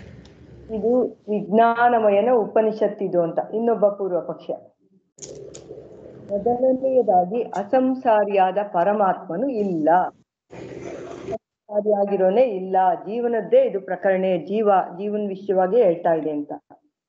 ಜಗತ್ತಿಗೆ ಉತ್ಪತ್ತಿ ಕಾರಣವೇ ಬ್ರಹ್ಮವೆಂಬುದು ವೇದಾಂತ ಸಿದ್ಧಾಂತವು. ಇಲ್ಲಿ ಸುಷುಪ್ತಿಗತ ವಿಜ್ಞಾನಮಯನನ್ನೇ ಜಗತ್ಕಾರಣನೆಂದು ಹೇಳಿದೆ. ಈ ಪ್ರಕರಣವೆಲ್ಲ ವಿಜ್ಞಾನಮಯದೇ ಆಗಿರುವುದೆಂಬುದು ಈ ಅಭಿಪ್ರಾಯಕ್ಕೆ ಬೆಂಬಲವಾಗಿದೆ ಅಂತ ಅವರು ಹೇಳ್ತಾ ಇದ್ದಾನೆ ಅವನು. ಏಕೆಂದರೆ ಕೈಯಿಂದ ಒರಳಾಡಿಸಿ ಎಚ್ಚರಿಸಿದ ಶಬ್ದಾದಿಗಳನ್ನು ಭೋಗಿಸುವವನಾದ ಅವಸ್ಥಾಂತರ ವಿಶಿಷ್ಟನಾದ ಸಂಸಾರಿಯಿಂದಲೇ ಉತ್ಪತ್ತಿಯನ್ನು ಶ್ರುತಿಯಲ್ಲಿ ಹೇಳಿರುತ್ತದೆ ಅಂತ ಅವನು ಹೇಳ್ತಾ ಇದ್ದಾನೆ. ಅವನ ಒಳ್ಳಾಡ್ಸಿ ಎಪ್ಸಿದ್ನಲ್ಲ ಹೋಗಿ, ಅಜಾತಶತ್ರು ರಾಜ ಹೋಗಿ ಅವನು ಎದ್ನಲ್ಲ, ಅವನು ಅವಸ್ಥಾಂತರ ವಿಶಿಷ್ಟನಾದ ಅಂದ್ರೆ ಬೇರೆ ಅವಸ್ಥೆಗೆ ಹೋದವನು ಅಂತನ. ವಿಶಿಷ್ಟ ಅಂದ್ರೆ ಅವನ್ನ ಹೇಳ್ತಾ ಇದೆ, ಸಂಸಾರಿಯಿಂದಲೇ ಉತ್ಪತ್ತಿ ಹೇಳ್ತಾ ಇದೆ ಅಂತ. ಹಸಿವು ಮುಂತಾದವುಗಳಿಲ್ಲದ ಎಲ್ಲವನ್ನೂ ಆಳುವ ಪರಮಾತ್ಮನು ಇಲ್ಲ ಅಂತ ಅವನು ವಿಜ್ಞಾನಮಯನ್ನೇ ಹೇಳ್ತಾ ಇದೆ. ಇಲ್ಲಿ ವಿಶಿಷ್ಟ ಅಂತಂದ್ರೆ ಸುಷುಪ್ತಿಗೆ ಹೋದವಾಗ ಅವಸ್ಥಾಂತರ ವಿಶಿಷ್ಟ ಅವನು, ಈ ಅವಸ್ಥೆಗಿಂತ ಬೇರೆಯಿಂದ ಅಂತ, ಆಯ್ತಾ. ಈ ಎಚ್ಚರದ ಅವಸ್ಥೆಯಿಂದ ಬೇರೆ ಸುಷುಪ್ತಿ ಅವಸ್ಥೆ ಅಲ್ವಾ, ಅವನು ಸಂಸಾರಿನೇ, ಅವನು ಸಂಸಾರಿನೇ ಅಂತ. ಈ ಒಳದೆ ಹಬ್ಬಸ್ತವಾಗ ಸಂಸಾರಿನೇ ತಾನೇ ಬರತ್ತಿರ್ಗ, ಅವನು ಸಂಸಾರಿ, ಅವನಿಂದಲೇ ಇದೆಲ್ಲ ಬಂದಿರುವಂತದ್ದು ಅಂತ. ಹಾಗಾಗಿ ವಿಜ್ಞಾನಮಯನ ಉಪನಿಷತ್ತು ಅಂತ ಮುಂದುವರಿಸಿ. ಎಲ್ಲವನ್ನೂ ಆಳುವ ಪರಮಾತ್ಮನು ಇಲ್ಲ. ಏಕೆ ಎಂದರೆ ಬ್ರಹ್ಮವನ್ನು ಅರಿಕೆ ಮಾಡಿಕೊಳ್ಳುವೆನು ಎಂದು ಪ್ರತಿಜ್ಞೆ ಮಾಡಿ ನಿದ್ರಿಸುತ್ತಿದ್ದ ಪುರುಷನನ್ನು ರಾಜ ಕರ್ಕೊಂಡು ಹೋಗ್ತಾನಲ್ಲ, ಬ್ರಹ್ಮ ತಿಳಿಸ್ಕೊಡ್ತೀನಿ ಅಂತ, ಪುರುಷನನ್ನು ಕೈಯಿಂದ ಹೊರಳಾಡಿಸಿ ಎಚ್ಚರಿಸಿ ಅವನನ್ನು ಶಬ್ದಾದಿಗಳ ಭೋಕ್ತೃತ್ವದಿಂದೊಡಗೂಡಿದವನೆಂದು ತೋರಿಸಿಕೊಟ್ಟು, ಅವನ್ನ ಮಾತಾಡ್ತಾನಲ್ಲ, ಒಳ್ಳಾಡ್ಸಿ ಎಬ್ಬಿಸ್ತಾನಲ್ಲ ಶಬ್ದ ಮಾಡಿ, ಆ ಶಬ್ದನ ಕೇಳಿಸ್ಕೊಂಡು ಅವನು ಎದ್ದೇಳ್ತಾನಲ್ಲ, ಅವನಿಗೆ ಸ್ವಪ್ನ ದ್ವಾರದಿಂದ ಸುಷುಪ್ತಿ ಎಂಬ ಮತ್ತೊಂದು ಅವಸ್ಥೆಯನ್ನು ಊಹಿಸಿ, ಆ ಸುಷುಪ್ತ ಅವಸ್ಥಾ ವಿಶಿಷ್ಟನಾದ ಆತ್ಮನಿಂದಲೇ ಬೆಂಕಿಯ ಕಿಡಿಗಳು, ಜೇಡರ ಹುಳು ಎಂಬ ಎರಡೂ ದೃಷ್ಟಾಂತಗಳಿಂದ ಹೀಗೆಯೇ ಈ ಆತ್ಮನಿಂದ ಎಂಬ ಮುಂತಾಗಿರುವ ವಾಕ್ಯದಿಂದ ಹೇಳ್ತಾ ಇದೆ. ಪ್ರಪಂಚ ಹಿಂಗ್ ಬಂತು ಅಂತ. ಅಲ್ಲಿ ಸುಷುಪ್ತಿಯಿಂದ ಎದ್ದು ಬಂದಲ್ಲ ಅವನು, ಅವಸ್ಥಾ ವಿಶಿಷ್ಟನಾದ ಅಂದ್ರೆ ಅವಸ್ಥೆಯಿಂದ, ಸುಷುಪ್ತ ಅವಸ್ಥೆಯಿಂದ ಎಚ್ಚರಿಕೆ ಕನಸಿನ ದ್ವಾರದಿಂದ ತಗೊಂಡು, ಯಾಕಂದ್ರೆ ಹಿಂದೆಲ್ಲ ಬಂದಾಗ ಕನಸಿಂದ ತಗೊಂಡಿದ್ಯಲ್ಲ, ಸೊ ಕನಸಿನಲ್ಲೂ ಕೂಡ ಸಂಸಾರಿ ತಾನೆ. ಕನಸಿನಿಂದ ದ್ವಾರದಿಂದ ತಗೊಂಡು ಹೇಳಿರೋದ್ರಿಂದ ಇವನ್ ಸಂಸಾರಿನೇ ಅಂತ, ಅವನಿಂದ ಬಂದಿರೋಂಥದ್ದು ಇವನೇ ಅಂತ ಅದನ್ನ ಹೇಳಿದೆ ಅಂತ. ಆಮೇಲೆ ಎರಡೂ ದೃಷ್ಟಾಂತಗಳಿಂದ ಇದನ್ನು ಹೀಗೆಯೇ ಈ ಆತ್ಮನಿಂದ ಎಂದು ಮುಂತಾಗಿರುವ ವಾಕ್ಯದಿಂದ ಪ್ರಪಂಚಕ್ಕೆ ಉತ್ಪತ್ತಿಯನ್ನು ಶ್ರುತಿಯು ತಿಳಿಸುತ್ತದೆ. ಇದೇ ತರ ಅಂತ ತೋರ್ತಾ ಇದೆ. ಜಗತ್ತಿಗೆ ಕಾರಣನೆಂದು ಅವನಿಗಿಂತ ಬೇರೆಯಾದವನನ್ನು ನಡುವೆ ಶ್ರುತಿಯಲ್ಲಿ ಹೇಳಿರುವುದೂ ಇಲ್ಲ. ಜಗತ್ತಿಗೆ ಕಾರಣ ಬೇರೆ ಅಂತ ಹೇಳೇ ಇಲ್ಲ, ಇವನೇ ಕನಸಿಂದ ಎಚ್ಚರಿಕೆ ಬಂದ, ಸುಷುಪ್ತಿಗೋದ, ಅಲ್ಲಿಂದ ಎಚ್ಚರಿಕೆ ಬಂದ ಅಂತ ತೋರ್ತಾ ಇದ್ದಾರೆ.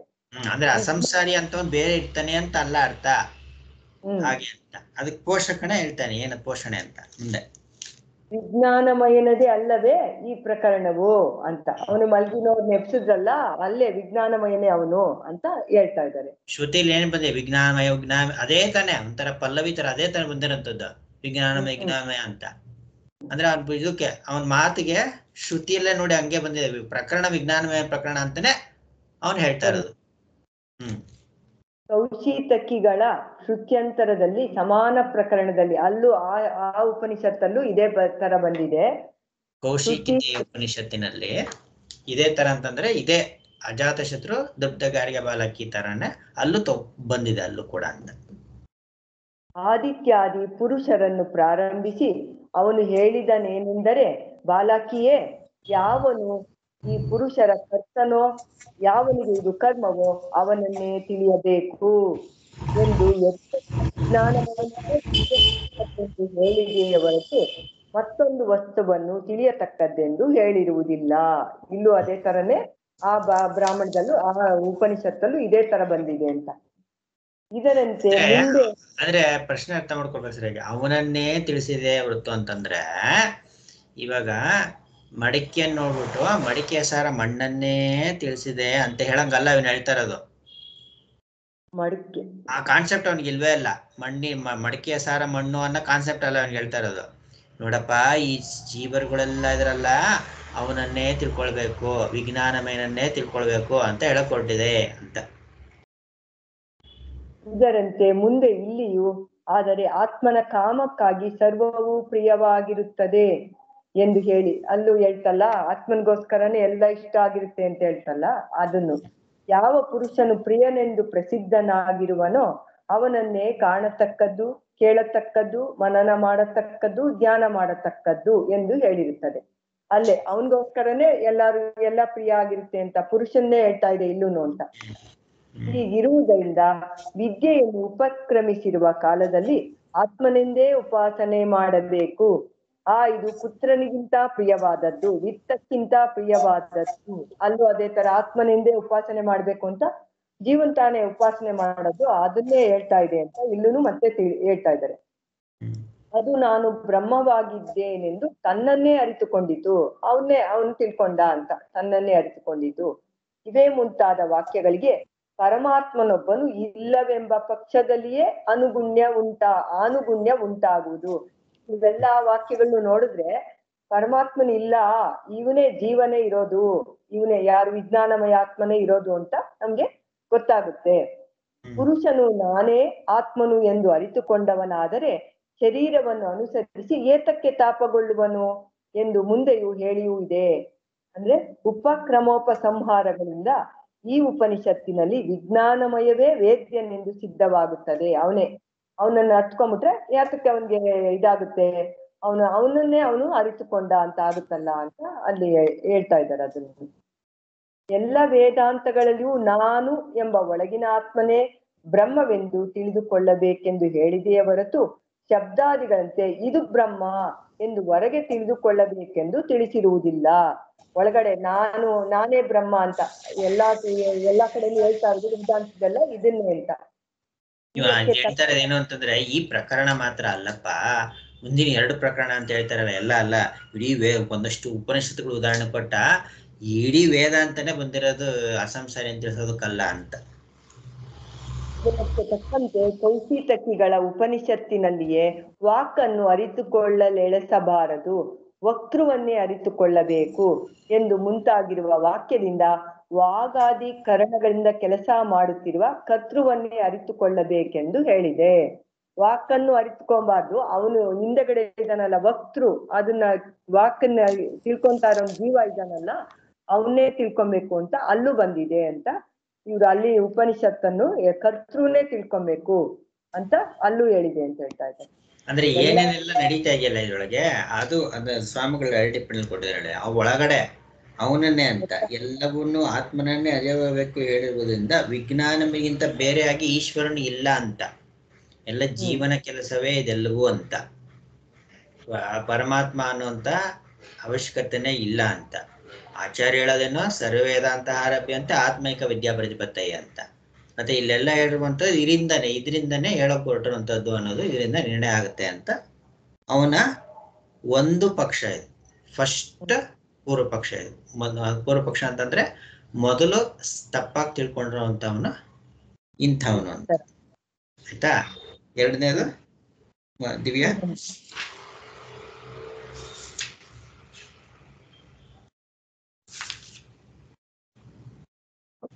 ಅವಸ್ಥಾಂತರ ವಿಶಿಷ್ಟ ಅಸಂಸಾರಿ ಇತಿ ಚೇತ್. ಇವಾಗ ಅಂದ್ರೆ ವಿಜ್ಞಾನಮಯನೇ ಅಸಂಸಾರಿ ಅಂತ ಅನ್ಬೋದಲ್ವಾ ಅಂತ. ಅವಸ್ಥಾಂತರ ವಿಶಿಷ್ಟ ಅಂದ್ರೆ ವಿಜ್ಞಾನಮಯ ಅಂತಾನೇನಾ? ಇಲ್ಲ, ಅವಸ್ಥಾಂತರ ವಿಶಿಷ್ಟ ಅಂತಂದಾಗ ಬದಲಾಗೋನು ಅಂತ. ಈ ಎಚ್ಚರದ ಅವಸ್ಥೆಯಿಂದ ಸುಷುಪ್ತಿ ಬದಲಾದ್ರೆ ಅವನು ಅಸಂಸಾರಿ ಆಗಿರ್ತಾನೆ ಅಂತ.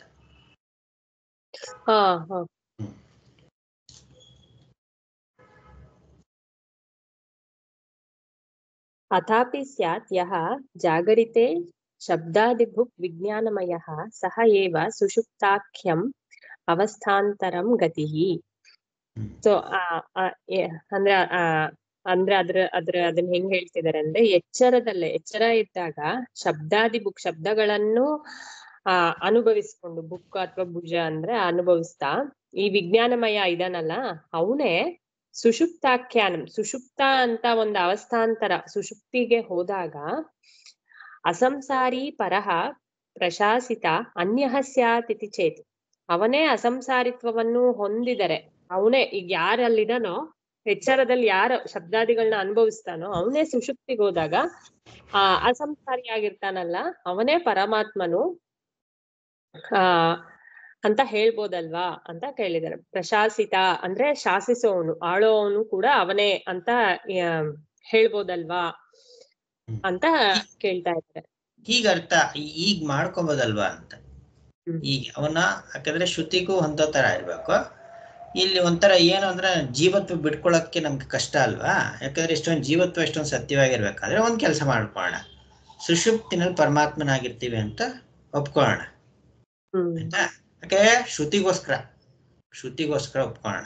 ಯಾಕೆ ಶ್ರುತಿಗೋಸ್ಕರ ಮತ್ತೆ ಅನುಭವದಲ್ಲೂ ಒಂದು ಓಕೆ ಅಂದ್ರೆ ಅಲ್ಲಿದ್ದಾಗ ಪರಮಾತ್ಮ, ಇಲ್ಲಿದ್ದಾಗ ಪ್ರೇತಾತ್ಮ ಅಂತ ಈಗ ಒಪ್ಕೊಂಡ್ಬೇಡ ಅಂತ ಅಂದ್ಬಿಟ್ಟು ಸರಿ ಆಯ್ತು. ಅದಕ್ಕೇನು ಪರಿಹಾರ? ಅದೃಷ್ಟತ್ವಾತ್ ಹಾಗಲ್ಲ. ಯಾಕಂದ್ರೆ ಹಿಂಗಾಗೋದನ್ನ ಕಂಡಿಲ್ಲ ನಾವು, ಅದು ಹಂಗಾಗಲ್ಲ ಅದು. ನಹಿ ಏವಂ ಧರ್ಮಕಃ ಪದಾರ್ಥಃ ದೃಷ್ಟಃ ಅನ್ಯತ್ರ ವೈನಾಶಿಕಃ ಸಿದ್ಧಾಂತಾತ್. ಸೊ ಇಲ್ಲೊಂಥರ ಇದು ವೈನಾಶಿಕ ಸಿದ್ಧಾಂತ ಅಂತಿದೆ. ಅಂದ್ರೆ ವೈನಾಶಿಕರ ಸಿದ್ಧಾಂತ ಅಂದ್ರೆ ಬೌದ್ಧರ ಸಿದ್ಧಾಂತದಲ್ಲಿ ವಿಜ್ಞಾನವೇ ಅಥವಾ ಶೂನ್ಯವೇ ಬೇರೆ ಬೇರೆ ವಸ್ತುಗಳಾಗುತ್ತದೆ ಅಂತ ಬೌದ್ಧರು ಒಪ್ತಾರೆ. ಅದು ಅಯುಕ್ತ. ಅದನ್ನ ಅದು ಸರಿಯಲ್ಲ. ಎಲ್ಲಕ್ಕೂ ಏನ್ ನಾಶವನ್ನು ಹೇಳ್ತಾರೆ ವಿಜ್ಞಾನವಾದಿಗಳು ಮತ್ತೆ ಬೌದ್ಧರಲ್ಲಿ ಎಷ್ಟು ಪಕ್ಷ ಇದೆ? ಶೂನ್ಯವಾದಿಗಳು, ವಿಜ್ಞಾನವಾದಿಗಳು, ಆಮೇಲೆ ಕ್ಷಣಿಕವಾದಿಗಳೇನೋ ಹೇಳ್ತಾರೆ. ಕ್ಷಣಿಕ ಒಂದೊಂದು ವಿಜ್ಞಾನಿಗಳು. ಆ ವಿಜ್ಞಾನವಾದಿಗಳೇ ಕ್ಷಣಿಕ ವಿಜ್ಞಾನವಾದಿಗಳು, ಇನ್ನೊಬ್ರು ವಿಜ್ಞಾನವಾದಿಗಳು ಅಂತ. ಇವಾಗ ವಿಜ್ಞಾನವಾದಿಗಳು ಹೇಳಂತದ್ದು ಏನು? ಕ್ಷಣಿಕ ವಿಜ್ಞಾನವಾದಿಗಳ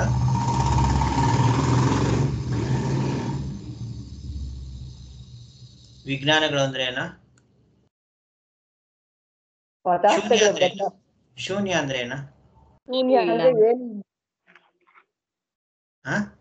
ಏನು ಇಲ್ಲ ಅಂತ, ಏನಿಲ್ಲ ಅಂತ, ಪ್ರಪಂಚ ಏನು ಇಲ್ಲ ಅಂತ. ಸೊ ಹಾಗಂದ್ರೆ ನಂಗೆ ಅನುಭವ ವಿರುದ್ಧ ಆಗುತ್ತಲ್ವಾ, ಅದಕ್ಕೆ ವಿಜ್ಞಾನವಾದಿಗಳು ಬರ್ತಾರೆ. ಶೂನ್ಯವಾದ ಏನು ಇಲ್ಲ ಅಂದ್ರೆ ಅದು ಕಷ್ಟ. ಅದು ವಿಜ್ಞಾನವಾದ ಅಂತ ಒಪ್ಕೊಂಡವಾಗ ಸ್ವಲ್ಪ ಜಟಿಲ ಅದು ಅವ್ರನ್ನ ಬಿಡಿಸೋದಕ್ಕೆ. ವಿಜ್ಞಾನವಾದ ಅಂದ್ರೆ ಏನು? ಶೂನ್ಯವಾದ ಏನು ಇಲ್ಲ, ಹಂಗಾರೆ ಪ್ರಪಂಚ ಇರೋದೆಲ್ಲ ಇಷ್ಟೊಂದೆಲ್ಲ ಇದು ಅನುಭವಿಸೋದು ಎಲ್ಲ ಇರ್ತಲ್ಲಪ್ಪ ಅಂತಂದ್ರೆ ವಿಜ್ಞಾನವಾದಿಗಳು ಏನ್ ಹೇಳ್ತಾರೆ ಅದಕ್ಕೆ?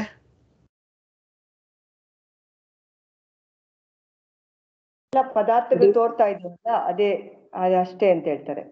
ಅಷ್ಟೇ ಅಂದ್ರೆ ಏನದು? ಕ್ಷಣಿಕ ಬದಲಾಗ್ತಾ ಇರುತ್ತೆ ಅಂತ ಹೇಳ್ತಾರೆ. ಕ್ಷಣಕ್ಕೂ ಬೇರೆ ಆಗ್ತಾ ಇರುತ್ತೆ ಅಂತೇನೋ ಹೇಳ್ತಾರೆ. ಅದಕ್ಕೆ ವಿಜ್ಞಾನಗಳು ಅಂತ. ಕ್ಷಣಕ್ಕೂ ಅಂದ್ರೆ ಇಂಗ್ಲಿಷ್ ಹೇಳ್ಬೇಕಾದ್ರೆ ಅಬ್ಸಲ್ಯೂಟ್ಲಿ ಮೊಮೆಂಟರಿ ಅಂತ, ಕ್ಷಣಿಕ ಅಂತ. ಆಯ್ತಾ? ಹೆಂಗೆ ಹೇಳೋದ? ಹೆಂಗೆ ಕ್ಷಣಿಕ ಅಂತ? ಆ ಸಮಯಕ್ಕೆ ಹೋಗಿ ಹಂಗೆ ಹೊರಟೋಗ್ಬಿಡುತ್ತೆ, ಇರೋದೇ ಇಲ್ಲ ಅದು ಅಂತ, ಬಂದು ಹೋಗೋದು ಅಂತ. ಇವಾಗ ಆಯ್ತು, ಊಟ ಮಾಡ್ತಾ ಇರ್ತೀನಿ ಅನ್ಕೊಳ್ಳೋಣ. ಊಟ ಮಾಡ್ತಾ ಇದ್ರೆ ಕೈಯಲ್ಲಿ ಕಲಿಸ್ತಾ ಇರ್ಬೇಕಾದ್ರೆ ಅನ್ನನ, ಅದೊಂದು ವಿಜ್ಞಾನ. ಕಲಿಸ್ತಾ ಇರ್ಬೇಕು, ಹಂಗೆ ಹೊರಟೋಗ್ಬಿಡುತ್ತೆ ಅದು, ಇಲ್ಲ ಅದಿರೋದೇ ಇಲ್ಲ ಅದು. ಮತ್ತೆ ಬಾಯಿಗೆ ಹಾಕೊಂಡಾಗ ಒಂದು ನಾಲ್ಗೆ ಅದೊಂದು ವಿಜ್ಞಾನ. ಅಗಿತಾ ಇರ್ಬೇಕಾದ್ರೆ ಟೇಸ್ಟ್ ನೋಡ್ತೀವಲ್ಲ, ಅದು ಹೊರಟೋಗ್ಬಿಡುತ್ತೆ ಅದು ತಕ್ಷಣ. ಅದು ನುಂಗೋದೊಂದು ವಿಜ್ಞಾನ. ಅರ್ಥ ಆಯ್ತಾ ಹೇಳ್ತಾ ಇರೋದು ಹೆಂಗೆ ಅಂತ? ಅಬ್ಸಲ್ಯೂಟ್ಲಿ ಅದು ಆ ಟೈಮಲ್ಲಿ ಇರುತ್ತೆ, ಹಂಗೆ ಇರಲ್ಲ ಆಮೇಲೆ ಅದು ಅಂತ.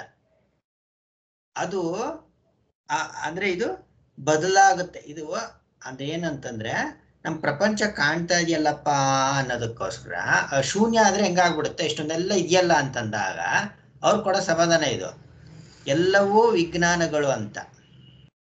ಇವಾಗ ನನ್ನ ಮಗನ್ ನೋಡ್ತಾ ಇದ್ದೀನಿ, ನನ್ನ ಮಗ ಎದುರುಗಡೆ ಇದ್ದಾನೆ. ಮಗ ಎದುರುಗಡೆ ಇರೋನು ಅಬ್ಸಲ್ಯೂಟ್ರಿ ಮೊಮೆಂಟ್ರಿ, ಅವನು ಹಂಗ್ ತೋರ್ತಾನೆ, ಹಂಗೆ ಹೊಟ್ಟೋಗ್ಬಿಡ್ತಾನೆ. ಅವನು ನೆಕ್ಸ್ಟ್ ಇದನ್ನಲ್ಲ, ಅವನು ಅಷ್ಟೇನೆ, ಹಂಗೆ ತೋರ್ತಾನೆ, ಹಂಗೆ ಹೊಟ್ಟೋಗ್ಬಿಡ್ತಾನೆ ಅಂತ. ಅದಕ್ಕೆ ಆಚಾರ್ಯ ಉಪದೇಶ ಶಾಸ್ತ್ರ ಸಿಕ್ಕಾಪಟ್ಟೆ ತಗೊಂಡಿದ್ದಾರೆ ಅವ್ರ ಬಗ್ಗೆ. ತಗೊಂಡು ಹೇಳ್ತಾರೆ ಅದು ಹೆಂಗ್ ಸಾಧ್ಯ. ಅಲ್ಲಿ ಏನೋ ಇದಿರುತ್ತಲ್ಲ, ಪ್ರತ್ಯವಿಘ್ನ ಇರುತ್ತಲ್ಲ, ಹಿಂದೆ ಯಾರ ಕಣ್ಣೆಲ್ಲ ಇದೆ ಅವನ, ಆಮೇಲೆ ಅದ್ರ ಥರನೇ ಇದು ಅಂತ ಏನೇನೋ ವಾದ ಮಾಡ್ತಾನೆ ಬಿಡಿ. ತುಂಬಾ ಚೆನ್ನಾಗಿದೆ ಅದು, ಇರ್ಲಿ ಅದು. ಒಟ್ಟಿನಲ್ಲಿ ಕಾನ್ಸೆಪ್ಟ್ ಅರ್ಥ ಆಯ್ತಲ್ವಾ ಹೇಗೆ ಅಂತ? ವಿಜ್ಞಾನಗಳು ಅಂತಂದ್ರೆ ಹೀಗೆ. ಮುಂದೆ ಹೇಳಿ. ನಾವು ಬದಲಾಗ್ತಾ ಇರ್ತೀವಿ, ಬೆಳಗ್ಗೆ ಇದ್ದವ್ರು ಇವಾಗ ಇರಲ್ಲ. ನಾವು ಎಷ್ಟೊಂದು ಸೆಲ್ಸ್ ಚೇಂಜ್ ಆಗ್ಬಿಟ್ಟಿರುತ್ತೆ. ಸೆಲ್ಸ್ ಎಲ್ಲ ಬಿಟ್ಬಿಡಿ, ಅದೆಲ್ಲ ಅವ್ನ್ ಕಷ್ಟ.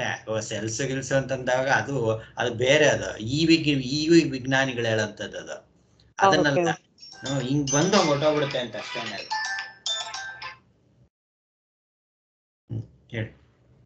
ಸೊ ಅದು ವೈನಾಶಿಕ ಸಿದ್ಧಾಂತ. ಅವ್ರು ಬಿಟ್ರೆ ಬೇರೆ ಎಲ್ಲೂ ಈ ತರದ್ದು ನಾವು ನೋಡಲ್ಲ. ಅಂದ್ರೆ ಹಿಂಗೆ ಇಲ್ಲಿ ಒಬ್ಬ ಇರ್ತಾನೆ, ಅದಾದ್ಮೇಲೆ ಇನ್ನೊಂದು ಕಡೆ ಇನ್ನೊಬ್ಬ ಹೋಗ್ತಾನೆ ಅನ್ನೋದು ನಾವು ನೋಡಲ್ಲ ಅಂತ ಹೇಳ್ತಾರೆ. ಇವಾಗ ನಿನ್ನ ನಮ್ ಗಂಡನ ಅಥವಾ ಒಂದು ಹೆಂಡತಿನ ಅಂತ ಮಾಡ್ಕೊಂಡ್ರೆ ಅನೇಕ ಗಂಡಂದ್ರು ಅಲ್ಲಿ ಅನೇಕ ವಿಜ್ಞಾನಗಳು ಅಂತ. ಒಬ್ಬ ಗಂಡ ಅಂತ ಮಾಡ್ಕೊಂಡ್ಬಿಟ್ಮೇಲೆ ಆ ಗಂಡನಲ್ಲೇ ಎಷ್ಟೊಂದು ವಿಜ್ಞಾನಗಳಿರುತ್ತೆ. ಒಮ್ಮೆ ಹೆಂಡತಿ ಅಂತ ಮಾಡ್ಕೊಂಡ್ಬಿಟ್ಟು ಎಷ್ಟೊಂದು ವಿಜ್ಞಾನಗಳು ಹೆಂಡತಿ. ಅದೆಲ್ಲ ಅವರು ಹಳೆ ವಿಜ್ಞಾನಿ ಇಲ್ವೇ ಇಲ್ಲ, ಅದು ಮೊಮೆಂಟರಿ ಸೀರೀಸ್ ಆಫ್ ಮೊಮೆಂಟರಿ ಇದು ಅಂತ ಅಷ್ಟೇ. ಅದು ಇದು ವಿಜ್ಞಾನಗಳು ಅಂತ, ಸೀರೀಸ್ ಆಫ್ ವಿಜ್ಞಾನಗಳು ಅಂತ. ಇವಾಗ ನಾವಿಲ್ಲಿ ಪ್ರತ್ಯಯಗಳು ಅಂತ ಹೇಳ್ತೀವಲ್ಲ, ಆ ಪ್ರತ್ಯಯಗಳ ಕಾನ್ಸೆಪ್ಟ್ ಬೇರೆ, ಸುಮ್ಮನೆ ಅರ್ಥ ಮಾಡ್ಸಕ್ ಹೇಳ್ತಾ ಇರೋದು. ಸೀರೀಸ್ ಆಫ್ ಕ್ಷಣಿಕ ವಿಜ್ಞಾನಗಳು ಅಂತ. ಎಲ್ಲಾ ವಿಜ್ಞಾನಗಳು ನಾನು ಏನ್ ನೋಡ್ತೀಯಲ್ಲ ಎಲ್ಲ ವಿಜ್ಞಾನಗಳು ಅಂತ. ಹಂಗಾದ್ರೆ ವಿಜ್ಞಾನಗಳು ಇರುತ್ತೆ? ಇಲ್ಲ ಇರಲ್ಲ ವಿಜ್ಞಾನಗಳು. ಅಬ್ಸಲ್ಯೂಟ್ರಿ ಮೊಮೆಂಟ್ರಿ, ತೋರ ಕಾಲದಲ್ಲಿ ಇದ್ದಂಗಿರುತ್ತೆ ಅಷ್ಟೇ, ಅದು ಹೊಟ್ಟೋಗ್ಬಿಡುತ್ತದು ಅಂತ ಹಾಗೆ ಅಂತ ಹೇಳಿ. ನಹಿ ಲೋಕೆ ಗೌಹು ತಿಷ್ಟನ್ ಗಚ್ಚನ್ ವಾ ಗೌಹು ಭವತಿ ಶಯಾನಸ್ತು ಅಶ್ವಾದ್ ಅಜಾತ್ಯಂತರಂ ಇತಿ. ಅಂದ್ರೆ ಇವಾಗ ಒಂದು ಹಸು ಓಡಾಡ್ತಾ ಇದೆ, ನಿಂತಿದೆ, ಹೋಗ್ತಾ ಇದೆ ಅಂತ ಹಸು ಇರುತ್ತೆ. ಆದ್ರೆ ಶಯಾನ ಅಂದ್ರೆ ಮಲಗ್ದಾಗ ಮಾತ್ರ ಅಶ್ವ ಅನ್ನೋ ಒಂದು ಜಾತ್ಯಂತರ ಆಗೋಗುತ್ತೆ ಅನ್ನೋದ್ ನಾವು ಲೋಕದಲ್ಲಿ ಏನ್ ನೋಡಿಲ್ವಲ್ಲ ಅಂತ ಕೇಳ್ತಾ ಇದಾರೆ. ನ್ಯಾಯಾಚ ಅಂದ್ರೆ ಈ ನ್ಯಾಯದಿಂದಲೂ ಯತ್ ಧರ್ಮಕಃ ಯಹ ಪದಾರ್ಥಃ ಪ್ರಮಾಣೇನ ಅವಗತಃ ಭವತಿ ಸಹ ದೇಶಕಾಲಾವಸ್ಥಾಂತರೇಷು ಅಪಿ ತದ್ ಧರ್ಮಕಃ ಏವ ಭವತಿ. ಈ ನ್ಯಾಯದಿಂದಲೂ ಯಾವ ಪದಾರ್ಥದು ಯಾವ ಧರ್ಮ ಅನ್ನೋದ್ ಒಂದು ಪ್ರಮಾಣದಿಂದ ನಾವು ನಿಶ್ಚಯ ಮಾಡಿರ್ತೀವಲ್ಲ, ಅದು ಸಹ ಆ ಪ್ರಮಾಣ ದೇಶ ಕಾಲಾವಸ್ಥಾಂತರೇಷು ಅಪಿ, ಈ ದೇಶ ಕಾಲ ಬೇರೆ ಬೇರೆ ದೇಶದಲ್ಲಿರ್ಲಿ ಬೇರೆ ಕಾಲದಲ್ಲಿರ್ಲಿ ಯಾವುದೇ ಅವಸ್ಥೆಯಲ್ಲಿರ್ಲಿ ಅದು ತದ್ ಧರ್ಮಕಃ ಏವ ಭವತಿ, ಅದ್ರ ಧರ್ಮವನ್ನೇ ಧರ್ಮವೇ ಆಗಿರುತ್ತೆ, ಅದು ಬದಲಾಗಲ್ಲ. ಅದರ ಧರ್ಮ, ಆ ವಸ್ತುವಿನ ಧರ್ಮ ಬದಲಾಗಲ್ಲ, ಅದು ಹಂಗೇ ಆಗಿರುತ್ತೆ ಅಂತ. ಹೆಂಗೆ ಹಸು ಅಂತ ಇದ್ದಾಗ ಅದ್ ಮಲಗಿ ಎದ್ದ ಮೇಲೆ ಅದಿನ್ ಬೇರೆ ಪ್ರಾಣಿ ಆಗಲ್ಲ, ಅದು ಹಸುನೇ ಆಗುತ್ತೆ. ನಾವು ಮಲಗಿ ಎದ್ಮೇಲೆ ನಾವಾಗೇ ಬರ್ತೀವಿ, ಬೇರೆಯವ್ರಾಗ್ ಬರಲ್ಲ ಅಂತಾರಲ್ಲ ಹಂಗೆ. ಸಹ ಚೇತ್ ತದ್ ಧರ್ಮಕತ್ವಂ ವ್ಯಭಿಚರತಿ ಸರ್ವ ಪ್ರಾಮಾಣ್ಯ ವ್ಯವಹಾರಃ ಲುಪ್ಯೇತ. ಸೊ ಅದಕ್ಕೆ ಅದನ್ನ ಬದಲಾಗ್ಬಿಟ್ರೆ, ಅದೇನಾದ್ರೂ ಹಂಗ್ ಬದಲಾಗೋದೇ ಆಗಿದ್ದಿದ್ರೆ ಎಲ್ಲಾ ಪ್ರಮಾಣ ವ್ಯವಹಾರಗಳು ಲೋಪವಾಗಬೇಕಿತ್ತು. ಲುಪ್ಯೇತ ಅಂದ್ರೆ ಅದು ಇಲ್ದಂಗ ಆಗ್ಬೇಕಿತ್ತು. ಅವಾಗ ಪ್ರಪಂಚದಲ್ಲೇ ಯಾವ್ದೇ ಪ್ರಮಾಣ ನಡಿಯಕ್ ಆಗ್ತಾ ಇರ್ಲಿಲ್ಲ ಅವಾಗ. ತಥಾಚ ನ್ಯಾಯವಿದಃ ಸಾಂಖ್ಯ ಮೀಮಾಂಸಕಾದಯಃ ಅಸಂಸಾರಿಣಃ ಅಭಾವಂ ಯುಕ್ತಿಶತೈಃ ಪ್ರತಿಪಾದಯಂತಿ. ಸೊ ಅದ್ರಿಂದಲೇ ಈ ಮೀಮಾಂಸಕರು ಸಾಂಖ್ಯರು ಏನೇನಿದಾರೋ ಅವರೆಲ್ಲರೂ ತರ್ಕವನ್ನ ತಿಳಿಸಿ ಅಸಂಸಾರಿಯಾದ ಈಶ್ವರನು ಇಲ್ಲವೆಂದು ನೂರಾರು ಯುಕ್ತಿಗಳಿಂದ ಪ್ರತಿಪಾದಿಸುತ್ತಿದ್ದಾರೆ. ಈ ವಿಷಯನ ಇಟ್ಕೊಂಡೆ ಇವಾಗೊಬ್ಬ ಅವಾಗೊಬ್ಬ ಇರಕ್ ಸಾಧ್ಯ ಇಲ್ವಲ್ಲ, ಅದಕ್ಕಾಗಿ ಅಸಂಸಾರಿಯಾಗಕ್ಕೆ ಈಶ್ವರ ಇಲ್ಲ ಅಂತಾನೆ ಅವ್ರು ಎಷ್ಟೊಂದು ಯುಕ್ತಿಗಳನ್ನ ತೋರಿಸಿ ಹೇಳ್ತಾ ಇರೋದು ಅಂತ ಹೇಳ್ತಾರೆ. ಯಾರ್ ಮೀಮಾಂಸಕರು, ಶಾಸ್ತ್ರ ಒಪ್ಪೋರು ಈಶ್ವರ ಇಲ್ಲ ಅಂತ ಬೇಕಾದಷ್ಟು ಯುಕ್ತಿಗಳನ್ನ ಅವ್ರು ಕೊಡ್ತಾರೆ ಅಂತ. ಮೀಮಾಂಸಕರಲ್ಲಿ 2 ತರ ಹೇಳಿದ್ನಲ್ಲ, ಯಾರ್ಯಾರು ಹೇಳ್ತಾರ? ಈಶ್ವರವಾದಿಗಳು, ನಿರೀಶ್ವರವಾದಿಗಳು. ಸ್ವೇಶ್ವರವಾದಿಗಳು, ನಿರೀಶ್ವರವಾದಿಗಳು ಅಂತ. ಆ ನಿರೀಶ್ವರವಾದಿಗಳಲ್ಲೇನೆ ಒಂಥರ ವೀರ ಮೀಮಾಂಸಕರು ಅಂತ ಇದ್ದಾರೆ. ಅಂದ್ರೆ ಅವರು ತುಂಬಾ ಯುಕ್ತಿಗಳು ಕೊಡ್ತಾರೆ. ಪರಮಾತ್ಮನೂ ಇಲ್ಲ ಇಲ್ಲ ಅಂತಲ್ಲ, ಸ್ವಲ್ಪ ಲೆಕ್ಕ ಹಾಕೊಳ್ಳೋ, ಅವ್ರಿಗೆ ಶ್ರದ್ಧೆ ಹೆಂಗ್ ಬರಕ್ ಸಾಧ್ಯ ಅಂತ. ಇನ್ಫ್ಯಾಕ್ಟ್ ಆಚಾರ್ಯ ತೋರಿಸ್ಕೊಡ್ತಾರೆ, ನಿಮ್ಗೆ ವೇದಗಳ ಪ್ರಾಮಾಣ್ಯ ಕರ್ಮಗಳ ಪ್ರಾಮಾಣ್ಯ ಅಂತ ಬರುವಂಥದ್ದೇ ವೇದಾಂತದಿಂದ ಅಂತ. ಅದೆಲ್ಲ ಹಿಂದೆ ಸ್ವಲ್ಪ ನೋಡ್ಕೊಂಡಿದ್ವಿ ಅದನ್ನ. ಅಂದ್ರೆ ಇದು ಎಷ್ಟರ ಮಟ್ಟಿಗೆ ಈ ರೀತಿಯಾಗಿ ಆಲೋಚನೆಗಳು ನಡೀತಾ ಇರುತ್ತೆ ಅಂತ ಅಂದ್ಬಿಟ್ಟು, ಇಲ್ಲ ಅನ್ನೋದು ಪರಮಾತ್ಮನೇ ಇಲ್ಲ ಅನ್ನುವ ರೀತಿ ಹೇಳ್ತಿರ್ತಾರೆ ಅಂತ. ಸೊ ಇದಿಷ್ಟೊಂದೆಲ್ಲಾನು ಈ ಒಂದು ವಿಚಾರವನ್ನ ಈ ರೀತಿಯಾಗಿ ಅರ್ಥ ಮಾಡಿ ನಿರ್ಣಯ ಮಾಡುವುದಕ್ಕೆ ನೋಡಿ ಆಚಾರ್ಯ ಎಷ್ಟು ನವರಾಗಿ ಬರೀತಾರೆ ಇದನ್ನ ಅಂತ. ಪಂಡಿತರುಗಳು ಕೂಡ ಭ್ರಾಂತಿ ಆಗ್ಬಿಟ್ಟಿರುತ್ತೆ ಅಂತಂದ್ರೆ ಏನರ್ಥ, ಅವ್ರು ಇದನ್ನ ಪಂಡಿತರುಗಳು ತಪ್ಪಾಗಿ ಅರ್ಥ ಮಾಡ್ತಾರೆ ಅಂತ ನೇರಾಗಿ ಇಲ್ಲಿ ಹೇಳಿಲ್ಲ, ಭ್ರಾಂತಿಯಿಂದ ಮಾಡ್ತಾರೆ ಅಂತ ನೋಡಿ. ಹಂಗೆ ಎಷ್ಟು ಚೆನ್ನಾಗಿ ಹೇಳಿದ್ದಾರೆ. ಸೊ ಇವಾಗ ಇವ್ರು ಈ ತರ ಅರ್ಥ ಮಾಡೋದಕ್ಕೆ ಏನ್ ಕಾರಣ ಹೇಳಿ? ಆಚಾರ್ಯ ಗೀತಾ ಭಾಷೆಯಲ್ಲಿ ಹೇಳಿರೋಂಥದ್ದು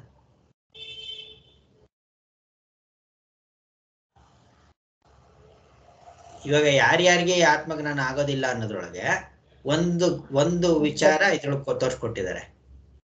ಯಾರಿಗೆ ಬಹಿರ್ಮುಖರಾಗಿರ್ತಾರೋ ಅವ್ರಿಗೆ ಶ್ರದ್ಧೆ ಇಲ್ಲ, ಶಾಸ್ತ್ರದಲ್ಲಿ ಶ್ರದ್ಧೆ ಇಲ್ಲದೆ ಇರೋರ್ಗೆ. ಶ್ರದ್ಧೆ ಇಲ್ಲ ಅಂತಲ್ಲ, ಮೊದಲೇದು ಗುರು ಸಂಪ್ರದಾಯ ರಹಿತಾನ, ಎರಡನೇದು ಅಶ್ರುತ ವೇದಾಂತಾನ, ಶ್ರುತಿ ವೇದಾಂತ ಶ್ರವಣ ಮಾಡದೇ ಇರೋರಿಗೆ, ಆಯ್ತಾ. ಆಮೇಲೆ ಅತ್ಯಂತ ಬಹಿರ್ವಿಷಾಸ್ತ ಬುದ್ಧಿ ನಮಗೆ ಹೇಳಿದಾರಲ್ಲ ಅದು ಅಂತ. ಮತ್ತೆ 4ನೇದು ಸಮ್ಯಕ್ ಪ್ರಮಾಣೇಶ ಅಕೃತ ಶ್ರವಣಾತ್. ಮೊದಲು ಆಚಾರ್ಯ ಹೇಳೋದೇನು ಅಂತಂದ್ರೆ ಪಂಡಿತರು ಅಂತ ಹೇಳಿಸ್ಕೊಳ್ಳೋರು, ಅಂದ್ರೆ ಸೆಲ್ಫ್ ಡಿಕ್ಲೇರ್ ಪಂಡಿತಾಸ್ ಅಂತ. ಅಂಥವ್ರು ಕೆಲವ್ರು ಹೇಳೋದೇನು ಅಂತಂದ್ರೆ ಇಂಥ ಆತ್ಮಜ್ಞಾನ ಸಾಧ್ಯ ಇಲ್ಲ. ಯಾಕೆಂದ್ರೆ ನೀವೇ ಹೇಳ್ತಾರಂತ ಆತ್ಮಜ್ಞಾನ. ಆಚಾರ್ಯ ಏನ್ ಹೇಳ್ತಾರಲ್ಲ, ನಿರ್ವಿಕಾರನು ಅಸಂಸಾರಿಯು ಆದಂತ ಪರಮಾತ್ಮ, ಅಕಸ್ಮಾತ್ ಪಕ್ಷ ಒಪ್ಕೋಣ ಇದಾನೆ ಅಂತ ನಾವೇ ಅಂತ ಅನ್ಬಿಟ್ರೆ ಅಲ್ಲ, ಇದು ಬಿಟ್ಬಿಡಿ. ಇವಾಗ ನಮ್ಮ ಮನೆಯವ್ರಿಗೇನೆ ಯಾರಿಗಾದ್ರೂ ಇದನ್ನ ಕನ್ವಿನ್ಸ್ ಮಾಡಕ್ ಸಾಧ್ಯನಾ? ನಾನೇ ಬ್ರಹ್ಮ ಎಲ್ಲ ಹುಚ್ಚಿಡಿದಿದೆ ಅಂತ ಹೇಳ್ತಾರೆ. ನೀ ಯಾಕೆ ಏನ್ ಬೇಕಾದ್ರೆ ಹೇಳ್ಕೊಂಡು ಹೋಗು ನೀನು ಏನೋ ಪರಮಾತ್ಮ ನಮ್ಗೇನೋ ಕಷ್ಟ ಪರಿಹಾರ ಮಾಡ್ತಾನೆ, ಹೋಗಿ ನಮಸ್ಕಾರ ಮಾಡ್ಕೊಂಬಂದ್ರೆ ಇವು ಹೇಳಿದ್ರೆ ನಾಮ್ ಪರಮಾತ್ಮ ಅಂತೆ ಅನ್ನೋ ತರ ಅಲ್ವಾ. ಅವ್ರುಗಳು ಈ ತರ ಹೇಳ್ತಾರೆ ಅಂತ ಆಚೆ ಸತ್ಯಮಿತಿ ಅಂತ, ಇದು ಸರಿಯಾಗಿ ಹೇಳಿದ್ರೆ ಅಂತ. ಯಾರ್ಯಾರಿಗೆ ಅಂದ್ರೆ 4 ಹೇಳಿದ್ರು ಅಂತ. ಇದು ಎಲ್ಲಾನು ಇದ್ರಿರೋದ್ರಿಂದ ಇದೆಲ್ಲ ಆಗೋದಂತ. ಜಾಸ್ತಿ ಹೇಗೆ ಸಮ್ಯಕ್ ಪ್ರಮಾಣೇಶು ಅಕೃತ ಶ್ರವಣಾತ್ ಅಂತ. ಸಮ್ಯಕ್ ಪ್ರಮಾಣ, ಇವಾಗ ಸಮ್ಯಕ್ ಪ್ರಮಾಣ ಏನ್ ಹೇಳಿ ಇಲ್ಲಿ ಶ್ರುತಿಯಲ್ಲಿ ಬಳಸಿರೋಂಥದ್ದು ಇಲ್ಲಿ ಈ ಮಂತ್ರದಲ್ಲಿ ಏನು ಸಮ್ಯಕ್ ಪ್ರಮಾಣ ಅಂದ್ರೆ ಹೇಳಿದೀವಿ. ಸಮ್ಯಕ್ ಪ್ರಮಾಣ ಅಂದ್ರೆ ಏನು ಅಂತ? ಸರಿಯಾದ ಪ್ರಮಾಣ ಅಂತ. ಕರೆಕ್ಟ್, ಸರಿಯಾದ ಪ್ರಮಾಣ ಅಂತ. ಯಾರಕ್ಕೆ ಸರಿಯಾದ ಪ್ರಮಾಣ? ಆತ್ಮಜ್ಞಾನಕ್ಕೆ ಸರಿಯಾದ ಪ್ರಮಾಣವನ್ನ ತಿಳಿಸ್ಕೊಡ್ತಾ ಇದೆ ಅಂತ. ಆ ಪ್ರಮಾಣವನ್ನ ತಿಳಿದುಕೊಳ್ಳುವುದಕ್ಕೆ ಆಕೃತ ಶ್ರವಣ ಅಂತಂದ್ರೆ ಏನರ್ಥ? ಅದು ಶ್ರಮ ಹಾಕ್ತಾ ಇರೋದು ಅಂದ್ರೆ ಏನರ್ಥ? ಅಕೃತ ಶ್ರವಣ ಅಂತಂದ್ರೆ ಸರಿಯಾಗಿ ಕೇಳದೆ ಇರೋದು ಅಂತ. ಸರಿಯಾಗಿ ಕೇಳಿ, ಫಸ್ಟ್ ಆಫ್ ಆಲ್ ಕೇಳೋದ್ರೊಳಗೇನೆ ಪೇಷನ್ಸ್ ಇರಲ್ಲ, ಶ್ರುತಿ ಏನ್ ಹೇಳ್ತಾ ಇದೆ ಅಂತ ಅದಕ್ಕೆ ಅರ್ಥ ನಿರ್ಣಯ ಮಾಡ್ಕೊಳ್ಳೋದಕ್ಕೋಸ್ಕರ ಸರಿಯಾದ ಪೇಷನ್ಸ್ ಇರಲ್ಲ. ಆಮೇಲೆ ಅದ್ರ ಬಗ್ಗೆ ಶ್ರಮ ಹಾಕಲ್ಲ ಅಂತ. ಶ್ರಮ ಹಾಕೋದು ಅಂದ್ರೆ ಏನರ್ಥ ಅಂದ್ರೆ ಕೃಷಿ ಭೂಮಿಯಲ್ಲಿ ಕೃಷಿ ಮಾಡದೇ ಇರೋದು ಅಂತ. ಅಲ್ಲಿ ಸುಮ್ನೆ ಕಾಳುಗಳು ಹಾಕ್ಬಿಟ್ರೆ ಬೆಳೆದು ಬಿಡುತ್ತೆ ಬಿಡು ಅನ್ನೋ ತರ. ಏನ್ ಮಾಡಿದ್ರು ಬೆಳೆಯಲ್ಲ ಕಾಳುಗಳು ಸುಮ್ನೆ ಹಾಕ್ಬಿಟ್ರೆ, ಆಯ್ತಾ? ಶ್ರವಣಾತ್, ಶ್ರಮ ಅಂದ್ರೆ ಇಲ್ಲಿ ಶ್ರುತಿ ಸಮ್ಯಕ್ ಪ್ರಮಾಣವನ್ನು ಬಳಸ್ತಾ ಇದೆ ಇಲ್ಲಿ. ಯಾರಿಗೆ? ಶಿಷ್ಯನಿಗೆ ತಿಳಿಸ್ಕೊಡೋದಕ್ಕೋಸ್ಕರ ಸರಿಯಾದ ಪ್ರಮಾಣ. ಎಷ್ಟು ಚೆನ್ನಾಗಿ ತಿಳಿಸ್ಕೊಡ್ತಾ ಇದೆ ಇದು ಅಂತ ಗೊತ್ತೇ ಆಗಲ್ಲ. ಆಚಾರ ಅಷ್ಟು ಚೆನ್ನಾಗಿ ಬಿಡಿಸಿ ತಿಳಿಸ್ಕೊಡೋವು. ನಿನ್ಗೆ ತೋರ್ಬಾರ್ದು ಪ್ರಪಂಚ ಒಪ್ಕೊಂತೀನಪ್ಪ, ನಿನ್ ಪ್ರಪಂಚ ಕಾಣ್ತಾ ಇದೆ ಅಂತ ಯೋಚನೆ ಮಾಡು, ಸ್ವಲ್ಪ ತಾಳ್ಮೆಯಿಂದ ಯೋಚನೆ ಮಾಡು. ನೀನು ಪ್ರಪಂಚ ಕಾಣ್ತಾ ಅದಕ್ಕೋಸ್ಕರ ಸತ್ಯ ಅಂತ ಹೇಳ್ಬೇಡ. ಪ್ರಪಂಚ ಇದೆ ತಾನೆ, ನಿನಗಿದೆ ತಾನೆ ಪ್ರಪಂಚ. ಈ ಪ್ರಪಂಚ ಜನ್ಮಾದ್ಯಸ್ಯತ ಸೂತ್ರದಲ್ಲಿ ತಿಳಿಸ್ಕೊಟ್ರ ಹಾಗೆ ಆಚಾರ್ಯರು ಅನೇಕ ಕರ್ತೃಭೋಕ್ತೃಗಳಿದ್ದಾರೆ, ಮತ್ತೆ ವ್ಯವಸ್ಥಿತವಾಗಿದೆ ಇದು. ಈ ಜೀವರುಗಳೆಲ್ಲ ಇದ್ದಾರೆ, ಇಷ್ಟೊಂದೆಲ್ಲ ಕಾರ್ಯಕ್ರಮ ಸಂಘಾತಗಳಲ್ಲಿ ಎಷ್ಟೊಂದು ಚೈತನ್ಯ ಶಕ್ತಿ ನಡೀತಾ ಇದೆ. ಇಂಥ ಒಂದು ಅದ್ಭುತವಾದಂತಹ ಮನಸ್ಸಿನಿಂದಲೂ ಚಿಂತನೆ ಆಗದಂತಹ ಮನಸಾಪಿ ಅಚಿಂತ್ಯ ರಚನಾರೂಪಸ್ಯ ಜಗತಃ, ಇದನ್ನ ಅಲ್ಪರು ಮಾಡಕ್ಕಾಗಲ್ಲ. ಸೃಷ್ಟಿಯನ್ನ ಅಲ್ಪರು ಮಾಡಕ್ಕಾಗಲ್ಲ. ಮಾಡೋ ಹಾಗಿದ್ರೆ ಸರ್ವೇಶ್ವರನು ಸರ್ವಶಕ್ತನೇ ಮಾಡಬೇಕು ಅಂತ, ಆಯ್ತಾ? ಇಲ್ಲಿವರೆಗೂ ತಗೊಂಬರೋದು ಅದು ನೋಡಿ. ಈಗ ಅರ್ಥ ಕೇಳೋದ್ರೊಳಗೇನೆ ತಾಳ್ಮೆ ಇಲ್ಲ ಅಂದ್ರೆ ಇದ್ರೊಳಗೆ ಎಷ್ಟು ಜನಕ್ಕಿರುತ್ತೆ? ಕೇಳೋದ್ರೊಳಗೆ ತಾಳ್ಮೆ. ಏನೋ ಸರ್ವಶಕ್ತನು ಸರ್ವೇಶ್ವರನು ಏನಂತ ಅದು ಇರ್ಲೇಬೇಕು ತಾನೆ. ಇಷ್ಟೊಂದೆಲ್ಲ ದೊಡ್ಡ ಸೃಷ್ಟಿ ಆಗಿರ್ಬೇಕು ಅಂತಂದ್ರೆ ಅದು ಬಿಟ್ಬಿಡಪ್ಪ. ಇವಾಗ ನಿನ್ಗೆ ಇರುವೆನ್ ಮ್ಯಾನುಫ್ಯಾಕ್ಚರ್ ಮಾಡಕ್ಕಾಗತ್ತಾ? ಫ್ಯಾಕ್ಟ್ರಿಯಲ್ಲಿ ಇರುವೆ, ಸಣ್ಣ ಇರುವೆನಲ್ಲಿ ಅದರೊಳಗೆ circulatory system, reproductive system, digestive system ಎಲ್ಲ ಅದ್ರೊಳಗೆ ಅಡಕಾಗಿರೋಂಥದ್ದು. ಮಾಡಕ್ಕಾಗತ್ತಾ? ಅದು ಇರುವೆನ್ ಮಾಡಿದ್ಬೋದು. ಆ ಇರುವೆ ಎಷ್ಟೊಂದು ಇರುವೆ ಆಗತ್ತಾರ ಮಾಡಕ್ಕಾಗತ್ತೆ ಅನ್ರಿ? ಇವಾಗ ಏನು ಆರ್ಟಿಫಿಷಿಯಲ್ ಇಂಟೆಲಿಜೆನ್ಸ್ ಮಾಡ್ಕೊಂತ ಇದ್ರಲ್ಲ, ಅದರಿಂದ ಹೋಗಿ ಒಂದು ರೋಬೋ ಇಂದ ಇನ್ನೊಂದು ರೋಬೋನ ಮಾಡ್ಕೊಳಕ್ಕಾಗತ್ತಾ? ಅದರಿಂದನೇ ಇನ್ನೊಂದು ರೋಬೋ ಹುಟ್ಬೇಕು, ಅದೇ ಥರನೇ ಇನ್ನೊಂದು ರೋಬೋ ಹುಟ್ಬೇಕು. ಸಾಧ್ಯನಾ? ಏನೇ ಮಾಡಿ ಸಾಧ್ಯನಾ? ಆಗಲ್ಲ. ಅಂತಂದ್ರೆ ಆ ಕಾರಣಕ್ಕಾಗಿ ಈ ಸೃಷ್ಟಿಯನ್ನ ಸರ್ವೇಶ್ವರನು ಮೊದಲು ಅಲ್ಲಕ್ಕೆ ತಗೊಂಬರೋದು, ಅವನು ಸರ್ವೇಶ್ವರನ ಆಗಿರ್ಬೇಕು ಅಂತ. ಸೊ ಆಮೇಲಿಂದ ಈ ಊರ್ಣನಾಭಿ ಅಂತ ತಗೊಂಡವಾಗ ಅವನಿಂದಲೇ ಬಂದಿರೋದು. ಅಂದ್ರೆ ಹೆಂಗೆ ಚರ್ಚೆ ಮಾಡಿ ನೋಡ್ಕೊಳ್ಳಿ, ಇವಾಗ ಸೃಷ್ಟಿ ಅನ್ನೋದು ಹೆಂಗ್ ಸಾಧ್ಯ ಅನ್ನೋದು ನೋಡ್ಕೊಳ್ಳಿ ಅಂತ.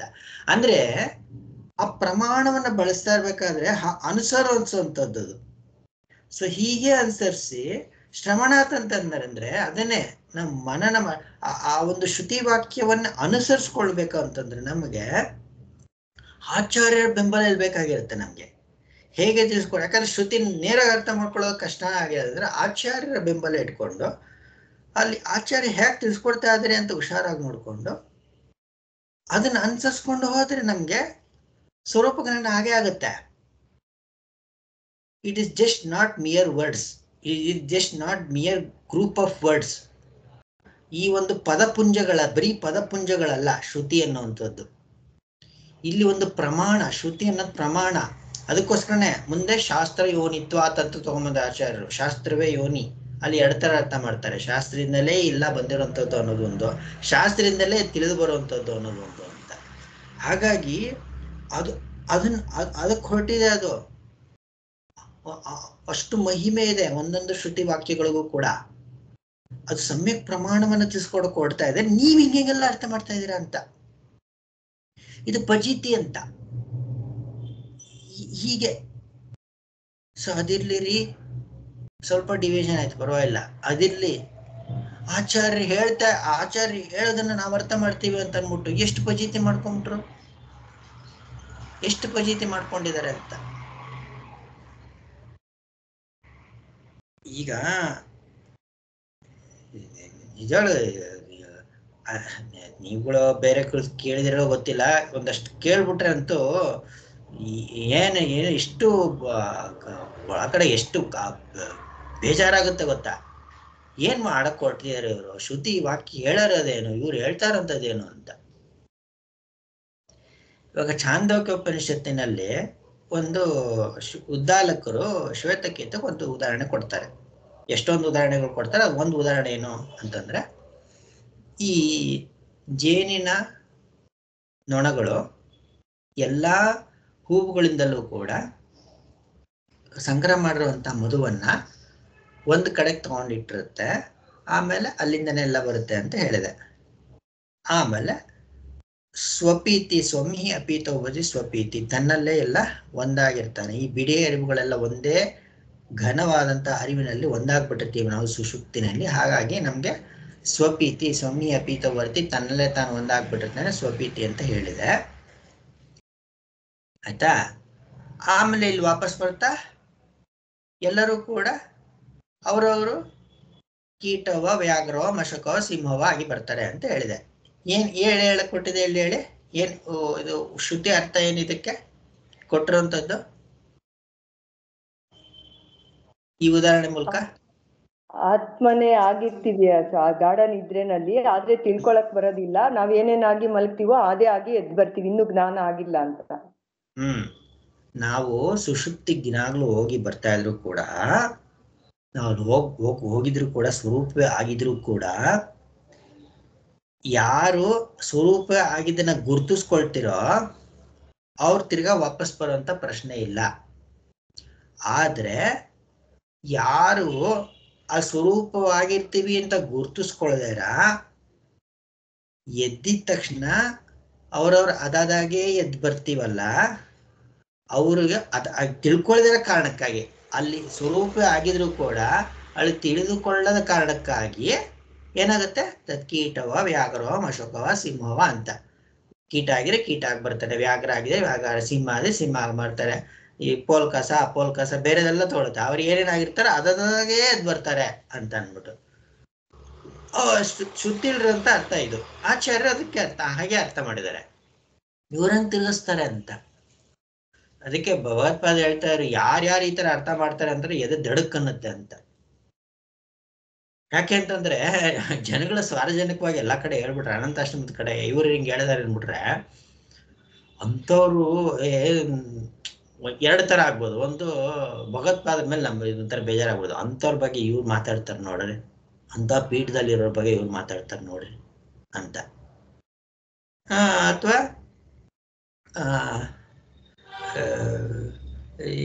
ಅವ್ರು ಹೇಳೋದು ಸರಿ ಇರ್ಬೇಕು, ಇವ್ರು ಹೇಳೋದು ಸರಿ ಇರ್ಬೇಕು, ಜಿಜ್ಞಾಸೆ ಬರೋದೇ ಇಲ್ಲ ಅಲ್ಲಿ, ಒಂಥರ ಬೇಯ್ಕೊಳೋದು ಅಂತ. ಹಂಗಾಗಿ ಅವರು ಹೇಳೋದೇನಂದ್ರೆ, ಇಲ್ಲಿ ನೋಡ್ಬೇಡ, ಅಲ್ಲಿ ಏನ್ ಶ್ರುತಿ ಹೇಳಕೊಡಿದೆ ಅಂತಂದ್ರೆ, ಸುಷುಪ್ತಿನಲ್ಲಿ ಅವಿದ್ಯೆ ಇದ್ದಿದ್ರಿಂದಲೇ ಅವರು ಅದಾದಾಗೆ ಎದ್ದು ಬರ್ತಾರೆ. ಆಚಾರ್ಯರು ಹಂಗೆ ಹೇಳಿದ್ದಾರೆ. ಆಚಾರ್ಯ ಭಾಷೆ ತಗೊಂಡ್ಬಿಟ್ಟು ಅವರು ಹಂಗೆ ಹೇಳ್ತಾರೆ. ಆಚಾರ್ಯ ಭಾಷ್ಯದಲ್ಲಿ ಏನ್ ತಿಳ್ಸಕ್ ಕೊಟ್ಟಿದ್ದಾರೆ ಅಂತ ನೋಡಕ್ ಹೋಗಲ್ಲ. ಶ್ರುತಿಯಲ್ಲಿ ಹಿಂಗೆ ಹೇಳಿದ್ರೆ, ಸುಷುಪ್ತಿಲಿ ಅವಿದ್ಯೆ ಅನ್ನೋದಿರುತ್ತೆ, ಅವಿದ್ಯೆ ಇರುತ್ತೆ ಸುಷುಪ್ತಿನಲ್ಲಿ. ಆ ಅವಿದ್ಯೆ ಇರೋದ್ರಿಂದಲೇ ನಾವು ಇಲ್ಲಿಗೆ ವಾಪಸ್ಸು ಅದಾದಾಗೆ ಬರ್ತೀವಿ ಅಂತ. ಎಲ್ಲಿಂದ ಎಲ್ಲಿಗೋಯ್ತು? ಆ ಮೊದಲು ಆಚಾರ್ಯರಿಗೆ ನೀವು ಅಪಮಾನ ಮಾಡ್ತಾ ಇದ್ದೀರಾ, ಹೀಗೆ ಹೇಳ್ಬಿಟ್ಟು ದ್ರೋಹ. ದ್ರೋಹ, ನಿಮ್ಮ ಶಂಕರ ಮಠ ಅಂತ ಇಟ್ಕೊಂಡು ದ್ರೋಹ ಮಾಡ್ತಾ ಇದ್ದಾರೆ ಆಚಾರ್ಯರಿಗೆ ನೀವು ಈ ತರ ಹೇಳ್ಬಿಟ್ಟು. ಎಷ್ಟೋ ಜನ ಹೇಳ್ತಾರೆ, ಇವ್ರು ಗೌರಿ ಅವರು ಡಾಕ್ಟರ್ ಅವ್ರ ಮಿಸ್ಸಸ್ ಹಂಗೆ ಹೇಳ್ತಾರೆ, ಯಾಕೆ ಹೇಳ್ತೀರಾ ಹೆಸರುಗಳು ಬೇರೆ ಗುರುಗಳ ಹೆಸರುಗಳೆಲ್ಲ ಯಾಕೆ ತಗೊಂತೀರ ಅಂತ. ನೀವು ಅವ್ರಿಗೆ ಮಾಡ್ತಾರೆ, ಇನ್ನೇನ್ ಹೇಳ್ಬೇಕಾಗತ್ತೆ, ತಗೊಳ್ದಾರ.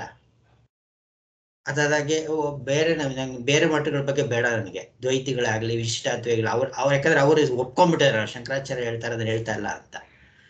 ಪ್ರಶ್ನೆ ಬರೋದು ಇಲ್ಲಿ, ದೊಡ್ಡ ದೊಡ್ಡ ಸ್ಥಾನದಲ್ಲಿ ಇದ್ದಾರೆ, ಯಾರೇ ಅಲ್ರಿ, ಪುರಿ ಶಂಕರಾಚಾರ್ಯ ಆಗ್ಲಿ ಇವರೇ ಆಗ್ಲಿ ಎಲ್ಲರೂ ಅದೇ ಹೇಳ್ತಾ ಇದ್ದಾರೆ, ಅಲ್ಲಿಂದ ಅದೇ ಬರ್ತೀವಿ ಅಂತ. ಹಂಗಾಗಿ ಇದು ಅಂತ ಸರಿನಪ್ಪ. ಇಲ್ಲಿ ಎಂತೆಂಥವ್ರು ಜಾರ್ತಾ ಇದ್ದಾರೆ ಅಂತ. ಯಾಕೆ ನಿಜವಾಗ್ಲೂ ನಾನು ಭಗವತ್ಪಾದರು ಕೇಳಿಸ್ಕೊಳ್ಬೇಕಾದ್ರೆ ನಂಗೆ ಅಷ್ಟು ಗೊತ್ತಾಗ್ತಾ ಇರಲಿಲ್ಲ, ನನಗೆ ಏನಿದೆ ಹೇಳ್ತಾ ಇದಾರೆ ಇವರು ಅಂತ. ಎದೆ ದಡಕ್ಕನ್ನುತ್ತೆ ಅಂತ ಇದ್ರಲ್ಲ, ಹಿಂಗಿದು ಅಂತ. ಯಾಕೆ ಅಂತ ವಿವೇಕಾನಂದರು ಕೂಡ ಅಷ್ಟೇ ರೀ, ನನ್ಗೆ ಇವಾಗ ಎದೆ ದಡಕ್ಕಂತ ತುಂಬಾ. ವಿವೇಕಾನಂದರದ್ದು ಅದೇ ಎಷ್ಟು ಏನ್ ಹೇಳ್ಬೇಕು, ಅದಕ್ಕೆ ಕೆಲವು ಪದಗಳು ಬಳಸಿದ್ರೆ ಕಷ್ಟ ಆಗುತ್ತೆ, ಆ ತರ ಇದೆ ಅವ್ರದ್ದು. ಯಾಕೆಂದ್ರೆ ಅವರು ಅಂತ ಒಂದು ರಾಮಕೃಷ್ಣ ಪರಮಹಂಸರಂತ ಅಂತ ಗುರುಗಳನ್ನ ಇದ್ದಂಥವ್ರು ಅವರು, ನೋ ಡೌಟ್ ಆತ್ಮಜ್ಞಾನಿಗಳು, ಅದ್ರ ಡೌಟೇ ಇಲ್ಲ. ಆದ್ರೆ ಇವರು ಸ್ವಂತ ಅಧ್ಯಯನ ಮಾಡಿದರೆ, ಫಾರಿನ್ಗೆ ಹೋಗ್ಬಿಟ್ಟು ಸ್ವಂತ ಅಧ್ಯಯನ ಮಾಡಿಕೊಂಡು ನಿರ್ಣಯಗಳು ಕೊಟ್ಬಿಟ್ಟಿದ್ದಾರೆ, ಹೀಗೀಗೆ ಹೀಗೀಗೆ ಹೀಗೀಗೆ ಅಂತ. ಈ ನಮ್ಮಲ್ಲಿ ವಿಶಿಷ್ಟಾದ್ವೈತ ದ್ವೈತ ಒಂದು ವಿಡಿಯೋ ಕಳ್ಸಿದ್ದೆ ಅನ್ಸುತ್ತೆ ನೀವು ನೋಡಿ, ಅವನು ಒಂದು ಮುಟ್ಟಾಳ, ಅವನು ಯಾವನೋ ಹೇಳ್ರು ಅಂತಾನೆ, ಅದು ಪೋಷಕವಾಗಿ ಏನೇನೋ ಹೇಳ್ತಾ ಇದ್ದಾನೆ ಅದರೊಳಗೆ. ಇಲ್ಲೇ ಅದೆಲ್ಲ ಸ್ಟಡಿ ಮಾಡಿನೇ ಮುಟ್ಟಾಳ್ರು, ಅಂದ್ರೆ ಪಂಡಿತರು ಸ್ಟಡಿ ಮಾಡ್ತಾರಂತ ಪಂಡಿತರು ಮೂರ್ಖರು ಅಂತ ಇದ್ರಲ್ಲ ಅಂಥವ್ರು ಅಂತ. ಅಂದ್ರೆ ವಿವೇಕಾನಂದ್ರ ಮೂರ್ಖರು ಅಂತ ಹೇಳ್ತಿಲ್ಲ ನಾನು, ಅವ್ರ ಫಾಲೋವರ್ಸ್ಗಳು ಇನ್ನೂ ಜಾಸ್ತಿ ಮೂರ್ಖರಾಗ್ತಾ ಇದ್ದಾರೆ. ಅವ್ರಿಗೆ ಒಳ್ಳೇದು ಬೇಕಾದಷ್ಟು ತಿಳಿಸಿದ್ದಾರೆ ಅವರು, ನಾನು ಒಂದ್ ಹೇಳಿದ್ರೆ ಇನ್ನೊಂದು ತಿಳ್ಕೊಳ್ಬಾರ್ದು. ಮತ್ತೆ ಸ್ವಾಮಿಗಳಿಗೂ ವಿವೇಕಾನಂದರ ಆಶೀರ್ವಾದ ಇದ್ದಿದ್ರಿಂದಲೇ ಎಷ್ಟನ್ನೆಲ್ಲ ಪ್ರಕಟ ಆಗಿದ್ದು ಅಂತಲೂ ಒಂದು ನಿಜಾನೇ. ಯಾಕಂದ್ರೆ ಅವ್ರದ್ದು ಇದು ರಾಜಯೋಗ ಪುಸ್ತಕವನ್ನು ಮೊದಲು ಟ್ರಾನ್ಸ್ಲೇಟ್ ಮಾಡಿದ್ದು, ಅದರಿಂದನೇ ಸ್ವಲ್ಪ ಸ್ವಾಮಿಗಳು ದುಡ್ಡು ಬಂದು ಆಮೇಲೆ ಪುಸ್ತಕಗಳೆಲ್ಲ ಪಬ್ಲಿಷ್ ಮಾಡಿದ್ದು. ಆದ್ರೆ ಹೇಗೆ ಅರ್ಥ ಮಾಡಿದ್ರು ಅಂತ, ವಿಶಿಷ್ಟಾದ್ವೈತ ಮೂರು ಅವ್ರವ್ರು ಹೇಳೋದು ಅವ್ರವ್ರದೇ ಎಲ್ಲ ಹೇಳಿದೆ ಅಂತ ಹೇಳ್ತಾರೆ, ಮೂರೂ ಇದೆ ಶ್ರುತಿನಲ್ಲಿ ಅಂತ. ಇಲ್ಲಿ ನಾ ಹೇಳ್ತಾ ಇರೋದು ಈಗಿದೆ ಅಂತ. ದೇವರಾಜ ಕುಲಕರ್ಣಿಗಳವರು ಹಂಗೆ ಹೇಳ್ತಾ ಇದ್ರು, ನನ್ಗೆ ಅರ್ಥನೇ ಆಗ್ತಲ್ಲ ಏನು ಹೇಳ್ತಾರೆ ಅಂತ. ನಾನು ತಿಳ್ಕೊಂಡಿದ್ದೆ ಉಲ್ಟಾ ತಿಳ್ಕೊಂಡಿದ್ದು. ಅವ್ರು ಹೇಳಿದ್ರು, ಇವ್ರದಿದೆ ಡಾಕ್ಟ್ರು ಮತ್ತೆ ಗೌರಿ ಅವರು ಮಾಂಡೂಕ ಪ್ರಶಸ್ತಿ ಕಳೆಬೇಕಾದ್ರೆ ಕಾನ್ವರ್ಸೇಷನ್ಸ್ ಎಲ್ಲ ಇದೆ, ಇದು ಅದ್ರೊಳಗೆ ಅವ್ರು ಹೇಳಿದ್ದಾರೆ ರಮಣ ಮಹರ್ಷಿಗಳದು ಏನು ಹೇಳ್ತಾರಲ್ಲ ಅವರು, ಅದೆಲ್ಲವೂ ಕೂಡ 99.9% ವೇದ ಅಂತ ಹೊಂದುತ್ತೆ ಅಂತ.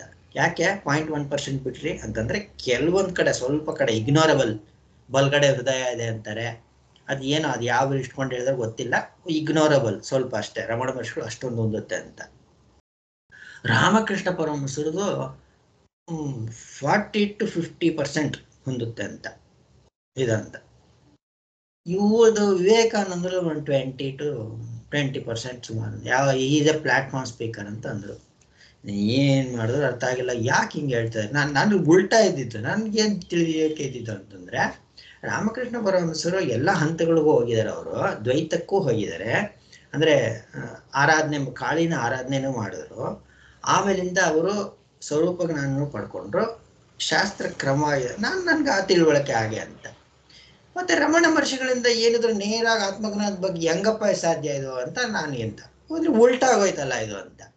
ನೋಡಿ ಹೇಗಿರುತ್ತೆ ನಮ್ಮ ಇವಾಗ ನೋಡಿ ನಮ್ಮ ತಿಳುವಳಿಕೆ ನಂದೇ ಸರಿ ಅನ್ಕೊಂಡು ಮುಂದೆ ಹೋಗ್ಬಿಟ್ಟಿದ್ರೆ ಏನಾಗ್ತಾ ಇತ್ತು ಅವಾಗ. ಇವಾಗ ನೋಡಿ ಸದ್ಗುರುದೊಂದು ಇದು ಕಳ್ಸಿದ್ದೆ ಕಂಪ್ಯಾರಿಸನ್, ಅದ್ರೊಳಗೆ ಏನ್ ಹೇಳಿ ನಾನು ಕಳ್ಸಿದ ಪ್ರಶ್ನೆ ಸದ್ಗುರುದು. ಪುತ್ತೂರಜ್ಜ ಹೇಳ್ತಾ ಇದ್ರು, ನಾನು ಏನ್ ಮಾತಾಡಿದ್ರೆ ಅದು ಉಪನಿಷತ್ತಲ್ಲಿ ಇದ್ದೇ ಇರುತ್ತೆ, ಯಾವ್ದೇ ಶಾಸ್ತ್ರದಲ್ಲಿ ಇರುತ್ತೆ ಅಂತ. ಇವ್ರು ಹೇಳೋದು ನಾನು ಹೇಳಿದ್ದು ಅಲ್ಲಿ ಇಲ್ದೇ ಇದ್ರೆ ಆ ಪುಸ್ತಕನೇ ತೆಗೆದ್ಬಿಡಿ ಅಂತ ಹೇಳಿದ್ರು. ಹೆಂಗ್ ಒಂದಲ್ಲ, ಅದು ಯಾತರ ಒಂದಲ್ಲ ಹೇಳಿ, ಒಂದಲ್ಲ ಅಂತಲ್ಲ, ಏನು ಯಾರ್ದು ಮಾತು ಸರಿಯಾಗಿರೋದು ಇದ್ರೊಳಗೆ? ಇಲ್ಲಿ ಪುತ್ತೂರಜ್ಜ ಅವ್ರದ್ ಮಾತು ಸರಿಯಾಗಿದೆ. ಇವ್ರು ಹೇಳೋದು ನಾನು ಅಲ್ಲಿ ಇಲ್ದೇ ಇದ್ರೆ ಆ ಪುಸ್ತಕನೇ ಸರಿ ಇಲ್ಲ ಅಂತ, ನಾನು ಹೇಳಿದ್ದೆ ಸರಿ ಅಂತ ಇವ್ರು ಹೇಳ್ತಾ ಇರೋದು. ಇವ್ರು ಹೇಳಿದ್ದು ನಾನು ಹೇಳಿದ್ರೆ ಅಲ್ಲಿ ಇರ್ಲೇಬೇಕು, ಉಪನಿಷತ್ತಲ್ಲಿ ಇದ್ದೇ ಇರುತ್ತೆ ಅದು. ಆ ತರದ್ದು ಅನುಭವದಿಂದ ಹೇಳ್ತಾ ಇದಾರಲ್ಲ, ಅಲ್ಲಿ ಉಪನಿಷತ್ತುಗಳು ಅನುಭವನೇ ಅಲ್ವಾ. ಇವಾಗ ನಾನು ಒಂದ್ ತಿಳ್ಕೊಂಡಿದೀನಿ, ನನ್ಗದಕ್ಕೆ ನಾನೇ ಕರೆಕ್ಟ್ ಆಗಿದೆ. ಅದು ಉಪನಿಷತ್ತಲ್ಲಿ ಇಲ್ಲ ಅಂದ್ರೆ ನೀವು ಏನ್ ಅರ್ಥ ಅದು? ಈ ಸದ್ಗುರುವಿನ ಅನುಗ್ರಹ ಅಂತ ಪುಸ್ತಕದಲ್ಲಿ ಸ್ವಾಮಿಗಳು ಬರೆದಿದ್ದಾರೆ, ಯಾರು ಜ್ಞಾನಿಗಳ ಅನ್ಸ್ಕೊಂಡವರು ಶಾಸ್ತ್ರವನ್ನ ಯಾರು ಕೂಡ ಬೈಯೋದಿಲ್ಲ ಅಂತ. ಈ ಎಷ್ಟೋ ಹೇಳ್ತಾರೆ, ನಾನು ಓದಕ್ ಹೋಗಿಲ್ಲ, ಅದು ಕೂಡ ಅಕಸ್ಮಾತ್ ಓದಿದ್ರೆ ನನ್ನ ಅನುಭವಕ್ಕೆ ವಿರುದ್ಧವಾಗಿದ್ರೆ ನನಗಾಗಲ್ಲ ಅದೆಲ್ಲ ಅಂತ. ನಿನ್ನ ಅನುಭವ ಯಾರು ಗೊತ್ತು? ನೀ ಸಾರ್ವತ್ರಿಕ ಅನುಭವನ ವೈಯಕ್ತಿಕ ಅನುಭವನ ಯಾರು ಗೊತ್ತು? ಅದು ಹೀಗೆಲ್ಲ ಇರುತ್ತೆ, ಇಷ್ಟೊಂದು ಫಜೀತಿಗಳೆಲ್ಲ ಇರುತ್ತೆ ಅದು. ಹಾಗಾಗಿ ಈ ರೀತಿಯಾಗಂತ ಗೊಂದಲಗಳು ತುಂಬಾ ಬರುತ್ತೆ ಯಾವಾಗ ಶಾಸ್ತ್ರವಾಕ್ಯವನ್ನ ನಿರ್ಣಯ ಮಾಡ್ಬೇಕಾದ್ರೆ ಅನ್ನೋದು ಒಂದು. ಎರಡನೇದು, ಸ್ವಲ್ಪ ಸಮಯ ಆಗ್ಬಿಡುತ್ತೆ, ಯಾಕಂದ್ರೆ ತಿರ್ಗಾ ನಾಳೆ ಇನ್ನೊಂದು ಬೇರೆ ತಗೊಂಡು ಹೋಗುತ್ತಲ್ಲ.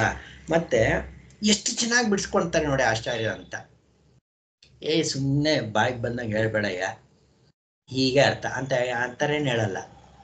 ಎಷ್ಟು ಪ್ರಸನ್ನ ಗಾಂಭೀರ್ಯವಾಗಿ ಎಷ್ಟು ಚೆನ್ನಾಗಿ ಹೇಳ್ಕೊಂತಾರೆ ಸಾಯಣಾಚಾರ್ಯ ಹೇಳೋದನ್ನ. ಆಚಾರ್ಯ ಭಾಷೆ ಅಂದ್ರೆ ಪ್ರಸನ್ನ ಗಾಂಭೀರ್ಯವಾಗಿರುವಂಥದ್ದು ಅಂತ. ಮತ್ತೆ ಒಂಥರ ಇವಾಗ ಕೋರ್ಟಲ್ಲಿ ಏನಾದ್ರೂ ಆರೋಪ ಯಾವಾಗ ಆರೋಪಿ ಅಂತ ಯಾವಾಗ ಆಗ್ತಾನೆ? ಆರೋಪಿ ಅಷ್ಟೇ, ಅವನು ಶಿಕ್ಷೆ ಮಾಡಿಲ್ಲ, ಆರೋಪಿ. ಅವನನ್ನ ಆ ಒಂದು ಜಡ್ಜ್ಮೆಂಟ್ ಮೂಲಕ, ವಾದ ವಿವಾದಗಳ ಮೂಲಕ ಜಡ್ಜ್ಮೆಂಟ್ ಕೊಡ್ಬೇಕಾದ್ರೆ ಹೇಗೆ ಎಲ್ಲವನ್ನು ಅಲ್ಲಗಳೆದು ಇವರು ಅಂತ ತೋರಿಸ್ಕೊಡ್ತಾರೆ ತಾನೆ. ಅದು ಅಲ್ಲೇನಾದ್ರೂ ಮೋಸ ಆದ್ರೂ ಆಗ್ಬೋದು, ಜಡ್ಜ್ಮೆಂಟ್ ತಪ್ಪಾಗ್ಬೋದು. ಆದ್ರೆ ಇಲ್ಲಿ ಇಲ್ಲಿ ಜಡ್ಜ್ಮೆಂಟ್ ತಗೊಂತಾರಲ್ಲ, ಆ ಪೂರ್ವ ಪಕ್ಷವನ್ನು ತಗೊಂಡು ಇದು ಬಿಟ್ಬಿಡಿ, ಯಾವನೋ ಪೂರ್ವ ಪಕ್ಷ ಮಾಡ್ತಾರೆ, ನಮ್ದೇ ಪ್ರಶ್ನೆ ಬಂತು ಅಂತ ಇಟ್ಕೊಂಡಾಗ ಹೀಗೆ ಜೀವನನ್ನೇ ಹೇಳಿರಂಥದ್ದು ಇಲ್ಲಿ ಅಂತ ನಾವು ಅನ್ಕೊಂಡ್ರು ಕೂಡ, ಅಥವಾ ಈ ರೀತಿಯಾಗಿ ಅಂದ್ಕೊಂಬೋದಲ್ವಾ, ಇರ್ಬೋದು ನಾವು ಸುಷುಪ್ತಿಯಲ್ಲಿ ಇರ್ಬೇಕಾದ್ರೆ ಪರಮಾತ್ಮನ ಇವಾಗ ಜೀವರೂಪಾಗಿರ್ಬೋದು ನಾವು ಅಂತ ಅನ್ಸಿದ್ರೆ ಹೇಗ್ ಸಾಧ್ಯ ಇಲ್ಲ ಅಂತ ತೋರಿಸ್ಕೊಡ್ತಾರೆ. ಯಾವಾಗ ಹೇಗ್ ಸಾಧ್ಯ ಇಲ್ಲ ಅಂದ್ರೆ ಆ ಒಂದು ಇದಿದೆಯಲ್ಲ, ಇದು ಕೋರ್ಟಲ್ಲಿ ಆಗೋಂಥ ವಾದ ವಿವಾದಗಳ ತರ ಇಲ್ಲಿ ಆಚಾರ್ಯರು ವಾದ ಮಾಡ್ತಾರಲ್ಲ. ಈ ಕ್ರಿಮಿನಲ್ ಲಾಯರ್ ಒಬ್ಬ, ಅವನು ಕ್ರಿಮಿನಲ್ ವಿರುದ್ಧ ಮಾಡೋಂಥ ಲಾಯರ್ ಒಬ್ಬ ಇದನ್ನಲ್ಲ, ಅಂದ್ರೆ ಆಚಾರ್ಯ ಸಿದ್ಧಾಂತಿಗಳು ಅವ್ರು ಮಾಡ್ಬೇಕಾದ್ರೆ ಸಂಪೂರ್ಣವಾಗಿ ಅಲ್ಲಗಳಿತಾರಲ್ಲ, ಆವಾಗ ನಮ್ಗೆ ಇದೇ ಸರಿ ಅಂತ ನಮ್ಗೆ ಕನ್ವಿನ್ಸ್ ಆಗ್ಬೇಕು ಅದಿರೋಂಥದ್ದು. ಇಲ್ಲಿ ನಮ್ಗೆ ಬೇಜಾರು ಮಾಡ್ಕೊಂಬೇಡಿ, ಎಕ್ಸ್ಟೆಂಡ್ ಮಾಡ್ತಾ ಇದೀನಿ ಅಂತ. ಅಂದ್ರೆ ನಮ್ಗೆ ಮತ್ತೆ ಮತ್ತೆ ಕ್ಷಣ ಕ್ಷಣಕ್ಕೂ ಕೂಡ ಎಷ್ಟೇ ವೇದ ಅಂತ ಕೇಳಿದ್ರು ಕೂಡ ಜೀವನ ಬಗ್ಗೆ ನಮ್ಗೆ ಒಂದು ಅಭಿನಿವೇಶ ಅನ್ನೋದು ಮುಂದುವರಿತಾನೆ ಇರುತ್ತೆ ಅದು. ಹಂಗಾಗಿ ಹೇಗ್ ಸಾಧ್ಯ ಇಲ್ಲ ಇದು ಅಂತ, ಪರಮಾತ್ಮನೇ ಈಗಲೂ ಇರುವಂತದ್ದು ಅನ್ನೋದೇ ಸಾಧ್ಯ ಅನ್ನೋದು ಹೇಗೆ ಅಂತ. ಇನ್ನು ಮುಂದೆ ಎಲ್ಲ ತಗೊಳ್ತಾರೆ, ಚೆನ್ನಾಗಿದೆ ಅದೆಲ್ಲಾನು ಕೂಡ. ಅವನು ಒಂದಂಶ ಹೀಗೆ ಒಂದಂಶ ಹಾಗೆ ಅಂತ ತಗೊಂಡ್ಬೋದ, ಹೀಗೆ ತಗೊಂಬೋದ, ಏನೇ ಮಾಡಿದ್ರು ಆಗಲ್ಲ, ಇದೊಂದೇ ನಿರ್ಣಯ ಆಗುವಂಥದ್ದು ಅಂತ ಮತಿ ಬೆಳೆಸ್ಕೊಳ್ಬೇಕು ನಾವು. ಏನ್ ಹೇಳಿ, ಅಂತ ಮತಿ ಬೆಳೆಸ್ಕೊಳ್ಬೇಕು ಅಂದ್ರೆ ಅಂತ ಒಂದು ಕರಣ ನಾವು ತಯಾರು ಮಾಡ್ಕೊಳ್ಬೇಕು ಒಳಗಡೆ. ಅಂತಃಕರಣ ತಯಾರು ಮಾಡ್ಕೊಳ್ಬೇಕು, ಅದರಿಂದ ತಿಳಿಯುವಂಥದ್ದಲ್ಲ. ಆದ್ರೆ ಯಾವ ಒಂದು ಅಂತಃಕರಣದಿಂದ ಈ ವಿಜ್ಞಾನವು ಆಗುತ್ತದೆಯೋ ಅಂತ ಅಂತಃಕರಣ ಯಾವುದು ಶಮದಮಾದಿ ಸಾಧನೆಗಳಿಂದ ಕೂಡಿಕೊಂಡು ಶಾಸ್ತ್ರಾಚಾರೋಪದೇಶದಿಂದ ಸುಸಂಸ್ಕೃತವಾದಂತಹ ಮನಸ್ಸು, ಅದನ್ನ ತಯಾರು ಮಾಡ್ಕೊಳ್ಳೋದಕ್ಕೋಸ್ಕರ ಅಂತಾನೆ ನಾವು ಸಾಧನೆಗಳನ್ನ ಜೀವನ ಪರ್ಯಂತ ಮಾಡುವಂಥದ್ದು. ಅದನ್ನ ಸತತವಾಗಿ ಎಚ್ಚರಿಕೆಯಿಂದ ಮಾಡ್ಬೇಕು, ಅದನ್ನ ಎಚ್ಚರಿಕೆಯಿಂದ ಸತತವಾಗಿ ಮಾಡ್ಬೇಕು ಅದನ್ನ. ಇವಾಗ ನನ್ಗೇನೋ ಮನ್ಸು ಸರಿಯಾಗಿಲ್ದೇ ಇರ್ಬೇಕಾದ್ರೆ ನೀನು ಹಾಲಲ್ಲಿ ಏನಂದ್ರೆ ಹಾಕ್ಬಿಟ್ರೆ ಹಾಲು ಹುಳಿ ಆಗಿ ಎಲ್ಲ ಹಾಳಾಗಲ್ವಾ? ಅಂದ್ರೆ ಏನ್ ಹೇಳ್ತೀವಿ, ಹುಷಾರು ಅದೆಲ್ಲ ಮಾಡ್ಬೇಕಾದ್ರೆ ಅಂತೀವಿ ತಾನೆ. ಯಾವುದು ಹುಷಾರಾಗಿ ಮಾಡ್ಬೇಕು? ಇವಾಗ ವೆಲ್ಡಿಂಗ್ ಮಾಡ್ಬೇಕಾದ್ರೆ ಹುಷಾರಾಗಿ ಮಾಡ್ಬೇಕಲ್ವಾ? ಬೇರೆ ಏನೋ ಕೆಲಸ ಮಾಡ್ಬೇಕು, ಮರಗೆಲ್ಸ ಮಾಡ್ದಂಗೆ ಮಾಡಕ್ಕಾಗಲ್ಲ, ಹುಷಾರಾಗಿ ಮಾಡ್ಬೇಕು ಅಂತೀವಲ್ಲ. ಅದೇ ರೀತಿ ಇದು ಹುಷಾರಾಗಿ ನೋಡ್ಕೊಳ್ಬೇಕು, ಒಂದು ಹುಷಾರಾಗಿ ಸಾಧನೆಗಳನ್ನ ಹುಷಾರಾಗಿ ಮಾಡ್ಬೇಕು. ಈ ಹುಷಾರಾಗಿ ನೋಡ್ಕೊಂಡು ಎಚ್ಚರಿಕೆಯಿಂದ ಇದು ನೋಡ್ಕೊಂಡು ಹೋಗ್ಬೇಕು. ನಮ್ಗದು ಮತ್ತೆ ಮತ್ತೆ ಆ ಒಂದು ಒಳಗಡೆ ನಮ್ಗೆ ಗಂಟೆ ಬಾರಿಸ್ತಾನೆ ಇರ್ಬೇಕು ಇದ್ರ ಬಗ್ಗೆ. ನಮ್ಗೆ ಯಾವಾಗ ಅದು ಅನುಕೂಲ ಆಗುತ್ತೆ ಅಂದ್ರೆ ಈ ರೀತಿ ಭಾಷ್ಯದ ಚಿಂತನೆ, ಭಾಷ್ಯದ ವಿವೇಕ ಮಾಡ್ಕೊಳ್ಳುವಂಥದ್ದು, ಮತ್ತೆ ಮತ್ತೆ ನೋಡ್ಕೊಳ್ತಾ ಇರೋದು, ಅದೊಂದೇ ದಾರಿ ಇರುವಂತದ್ದು ನಮ್ಗೆ ಇವಾಗ. ಅಂದ್ರೆ ಈ ಮಾರ್ಗಕ್ಕೆ ಬಂದಿದೀವಲ್ಲ ಶಾಸ್ತ್ರ ಮಾರ್ಗಕ್ಕೆ, ಅದೇ ದಾರಿ ಇರುವಂತದ್ದು. ಆ ಭಗವಂತನ ವಿಷಯ, ಯಾಕಂದ್ರೆ ಶ್ರುತಿನೇ ಭಗವಂತನೇ ಇಲ್ಲಿರುವಂತದ್ದು, ಭಗವಂತನೇ ಬೋಧನೆ ಮಾಡ್ತಾ ಇರೋದು ಇಲ್ಲಿ. ಆಚಾರ್ಯರು ಭಗವಂತನೇ, ಭಗವನ್ಮಯರಾಗ್ಬೇಕು, ಭಗವಂತನೇ ನಿರಂತರವಾದಂತಹ ಶ್ರದ್ಧಾ ಭಕ್ತಿಗಳಿರ್ಬೇಕು. ಭಾಗವತ ಸಾರಾಮೃತ ಅಂತ ಸ್ವಾಮಿಗಳ ಪುಸ್ತಕ, ಅದನ್ನೇ ಸ್ವಲ್ಪ ಓದ್ತಾ ಇದ್ದೀನಿ, ದಿನಾಗ್ಲೂ ಪೂರ್ತಿ ಆಗದೆ ಇದ್ರು ಕೂಡ ಎಷ್ಟು ಚೆನ್ನಾಗಿದೆ ಸ್ವಾಮಿಗಳು ಭಾಗವತದಲ್ಲಿರುವಂತ ಒಂದು ಎಷ್ಟು ಆತ್ಮಜ್ಞಾನದ ಬಗ್ಗೆನೇ ಎಷ್ಟು ಕಡೆ ತಿಳಿಸ್ಕೊಟ್ಟಿದ್ದಾರೆ ಅದ್ರ ಬಗ್ಗೆ ಅಂತ ಅನ್ಬಿಟ್ಟು. ಅಂತ ನಮ್ಮ ಮನಸ್ಸು ಬುದ್ಧಿಯೆಲ್ಲ ಅಲ್ಲೇ ಮುಳುಗಿರ್ಬೇಕು, ಆ ಭಗವನ್ಮಯವೇ ಆಗಿರ್ಬೇಕು, ಇದ್ರ ಕಡೆ ನಡೀತಾ ಇರ್ಬೇಕು. ಸಂಸಾರ ಅಂತ ಪ್ರಶ್ನೆ ಮಾಡೋದಲ್ಲ. ಎಷ್ಟೋ ಜನ ಮುಂದುವರಿಯುತ್ತೆ, ಅದೇನೂ ಆಗಲ್ಲ. ಅದು ನೀನ್ ಬಿಟ್ಟು ಹೋಗ್ಬೇಕಾಗೇ ಇಲ್ಲ. ಇಲ್ಲಿ ಈ ವ್ಯವಸ್ಥೆ ಬಿಟ್ಟು ಹೋಗ್ಬೇಕಾಗೇ ಇಲ್ಲ. ನೀನು ಎಲ್ಲೆಂಗ್ ನಡೀತಾ ಇರತ್ತ ಇನ್ನೂ ಚೆನ್ನಾಗಿ ನಡೆಯುತ್ತೆ ಅದು. ನಾನು ಇಲ್ಲರೂ ಚೆನ್ನಾಗಿ ನಡೆಯುತ್ತೆ, ನಾನು ಇರ್ಬೇಕಾದ್ರೂ ಚೆನ್ನಾಗಿ ನಡ್ಕೊಂಡು ಹೋಗ್ತಾನೆ ಇರುತ್ತೆ ಅದು. ಅದ್ರ ಬಗ್ಗೆ ಚಿಂತೆ ಮಾಡ್ಬೇಕಲ್ಲ ಅಂತ ಅಲ್ಲ, ಹೆಚ್ಚಿಗೆ ನೀನು ತಲೆ ಕೆಡ್ಸ್ಕೊಳೋದು, ಅದು ತಲೆ ಏನಾದ್ರು ಕೆಡ್ಸ್ಕೊಬೇಕು, ಅದು ಇದ್ರ ಬಗ್ಗೆ ತಲೆ ಕೆಡ್ಸ್ಕೊಬೇಕು. ನೀನು ಇದ್ರ ಬಗ್ಗೆ ನೀನ್ ಅದನ್ನೇ ಜಿಜ್ಞಾಸೆ ಅನ್ನುವಂಥದ್ದು. ಅದು ಬರೋದು ಇದರಿಂದ ಚೆನ್ನಾಗಿ ಒಂಥರ ತಪಸ್ಸು, ಒಂದು ತಪಸ್ಸಾಗಿ ನೋಡ್ಕೋಬೇಕು. ಆ ಭಾಷಾಧ್ಯಯನ ಅಂದ್ರೆ ತಪಸ್ಸು. ತಪಸ್ಸಾಗಿ ನಾವು ಭಾಷಾಧ್ಯಯನ ಮಾಡ್ತೀವ ಅಥವಾ ಸ್ವಾಮಿಗಳ ಗ್ರಂಥಗಳನ್ನ ಅಧ್ಯಯನ ಮಾಡ್ತೀವ, ಗೆದ್ಕೊಳ್ತೀವಿ. ಏನು ಎರಡ ಇರೋಂಥದ್ದು ಎಲ್ಲಾನು ಮಾಡ್ಬೇಕು ಅಂತೇನಲ್ಲ. ಒಂದ್ ಮಾತು ಹೇಳ, ನಿಜವಾದ ಒಂದು ಮಾತು ಹೇಳ, ನಮ್ಗೆ ಅನವಶ್ಯಕವಾದಂತಹ ವಿಚಾರಗಳನ್ನ ಮಾಡ್ತೀವಲ್ಲ, ಅದು ಬಿಟ್ರೆ ಸಿಕ್ಕಾಪಟ್ಟೆ ಟೈಮ್ ಸಿಗುತ್ತೆ ನಮ್ಗೆ. ಒಪ್ಕೊಂತೀರ ಎಲ್ಲಾರು ಇದನ್ನ?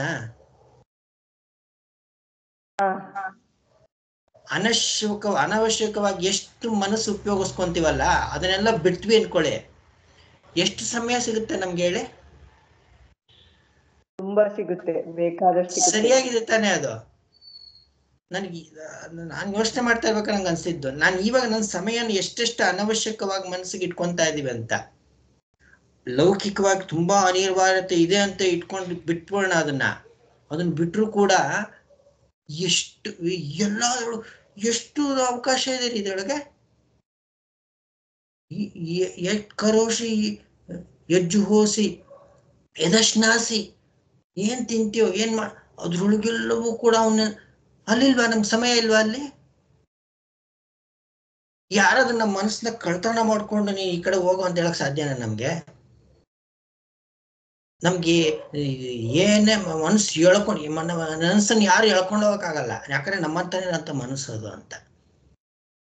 ಬೇರೆ ಎಲ್ಲ ಬಿಟ್ರೆ ಬೇಕಾದಷ್ಟು ಸಮಯ ಇರುತ್ತೆ ನಮ್ಗಿನ್ನ. ಇದನ್ನ ಮಾಡ್ಬೇಕು ನಾವು ಚೆನ್ನಾಗಿ. ಇದು ಚಿಂತನೆ ಸಾಮಾನ್ಯ ಚಿಂತನೆ ಅಲ್ಲ, ಇದು ಅಸಾಮಾನ್ಯವಾದಂತಹ ಅದ್ಭುತವಾದಂತಹ ಚಿಂತನೆ. ನಮ್ಮ ಒಂದು ಪುಣ್ಯವಶದಿಂದ ನಮಗೆ ಈ ಒಂದು ಅವಕಾಶ ಸಿಕ್ಕಿರೋಂಥದ್ದು. ಇದನ್ನ ಬಿಟ್ಟು ಏನು ಅಂತಂದ್ರೆ,